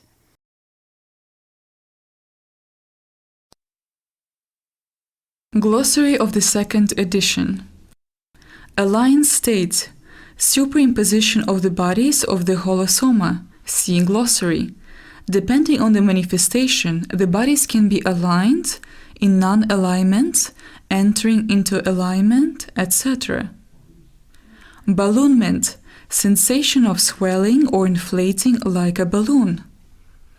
Clarification task, advanced, personal or group task of enlightenment or clarification. Cleansing projection, assistential projection that treats imbalanced extraphysical consciousnesses and removes their influence from oneself or others. Consciential, of or pertaining to the consciousness. Consciential energy, immanent energy when used and thereby formatted by the consciousness. Anemic energy, anemic force. Consciential energy, immanent energy when used and thereby formatted by the consciousness. Anemic energy, anemic force. Conscientiology, the science that studies the consciousness in an integral, multidimensional manner. Consciousness, the intelligent component, soul, spirit, spiritual component, the intelligent component which animates the mental soma, which in turn animates the psychosoma, which finally animates the soma in accordance with biological laws. Consolation task, an elementary level personal or group assistential task of consolation. Continuous lucidity, the event of the consciousness remaining alert during the entire process of a projection. The state of a person or extraphysical consciousness that remains continuously lucid. Continuous wakefulness. Uninterrupted lucidity. Uninterrupted wakefulness. Cosmoethic, universal extraphysical rules above the principles of social morality, euphemisms, formalities, and human laws and labels. Crustal dimension, coexisting extraphysical duplicates of the intraphysical dimension. Dream image, image which occurs during dreams. Oniric images. Existential series, serial intraphysical lives, rebirth cycle, successive intraphysical existences or lives, physical rebirth in series, human or intraphysical life, synonym outdated through overuse, reincarnation. Exteriorization of energy, emission, transmission, or donation of energy, the willful act by the consciousness of sending energy outwards from itself through one or more of its vehicles. Extraphysical, relating to that which is outside or apart from the dense intraphysical state, or in other words, less physical than the soma and ordinary physical shapes and forms, that which exists in hyperspace, that which is four-dimensional. Extraphysical baits, a person in the waking state to whom sick, semi-conscious extraphysical consciousnesses have become attached spontaneously or through the intervention of helpers for the purpose of being treated. Extraphysical consciousness, the consciousness when finally free of the soma. state of the consciousness after the Soma is deactivated. Extraphysical dimension, non-physical dimension or plane. Extraphysical sphere of energy, an area of dense energy extending approximately 13 feet in all directions from the hands of the individual. Final projection, last projection, definitive integral projection, permanent projection, deactivation of the Soma, biological death. First death, biological death, the discarding of the Soma. Free consciousness, a consciousness that has transcended the rebirth cycle.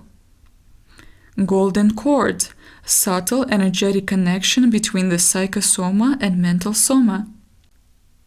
A helper, a beneficent extraphysical consciousness who aids the projector to project and while projected. Multidimensional companion, invisible auxiliary, intangible mentor, spirit guide, guardian angel. Hollow chakra, totality of all chakras, energetic system, etheric double, etheric body, energetic double, energetic body, pranic body. Hollow soma, the soma, hollow chakra, psychosoma, and mental soma when considered as a whole. Hours of human anguish from 6 p.m. to 10 p.m. Immanent energy, primary energy, totally impersonal, neutral, and dispersed in all objects or physical creations throughout the universe. Chi, China, Prana, India. In block recollection, remembrance of a projection in its entirety after returning to the Soma. Integral memory, extraphysical memory, complete databank of all things, events, sensations, etc. that the consciousness has experienced in any dimension since its inception. Intermissive course, sum total of disciplines and theoretical and practical experiences administered to an extraphysical consciousness during its period of consciential intermission between two intraphysical lives. This course occurs when one has achieved a determinate evolution level in one cycle of personal existences. It has the aim of allowing consciential completism in the next intraphysical life. Intermissive period, the extraphysical period between two of a consciousness's existential seriations or intraphysical lives. Rebirth cycle. Intraphysical dimension, physical dimension. Intruder, an imbalanced extraphysical consciousness who tries to hinder a person through harassment and or manipulation. Landing, act of the psychosoma and or mental soma re-entering the biological body. Recoincidence, reintegration, return of the consciousness to the organic form during projection. Mental soma, vehicle of the consciousness utilized when manifesting independent of the physical body, energetic body, and psychosoma. Mental body, soma of discernment, intellectual body. Mnemonic, pertaining to the memory. Morphothosene, thosene having form, and therefore necessarily denser. Thought form, extraphysical creation, ideoplastic form, mental model, mental form shaped or modeled and organized by the energy dynamics of thoughts as directed by the will and enriched by the imagination of the intraphysical or extraphysical consciousness. Non-alignment, the non-alignment of the bodies of the holosoma. Departure of the consciousness from the soma. Projection. physical, relating to that which is in a dense intraphysical state, that which is three-dimensional. Physical base, locale from which the consciousness projects itself. Example, Soma, bedroom, etc. Physical base, locale from which the consciousness projects itself. Example, Soma, bedroom, etc. Intraphysical consciousness, physical consciousness, the consciousness while manifested in the physical body, man or woman, human being. Projectiology, science that studies projection of the consciousness and its effects, including the emission of consciential energy from the Soma. Projector, one who engages in the projection of the consciousness, one who projects the mental Soma or psychosoma, whether accidentally, spontaneously, intentionally, or by provocation, self-induced projection. Projection operator, Dovija, India, twice born. Practitioner of projection, projectionist, psychic. Projectarium, the physical space tailored so as to maximize projectability. Psychophonic monologue, information delivered by an extraphysical consciousness through the vocal apparatus of the soma of a projected individual.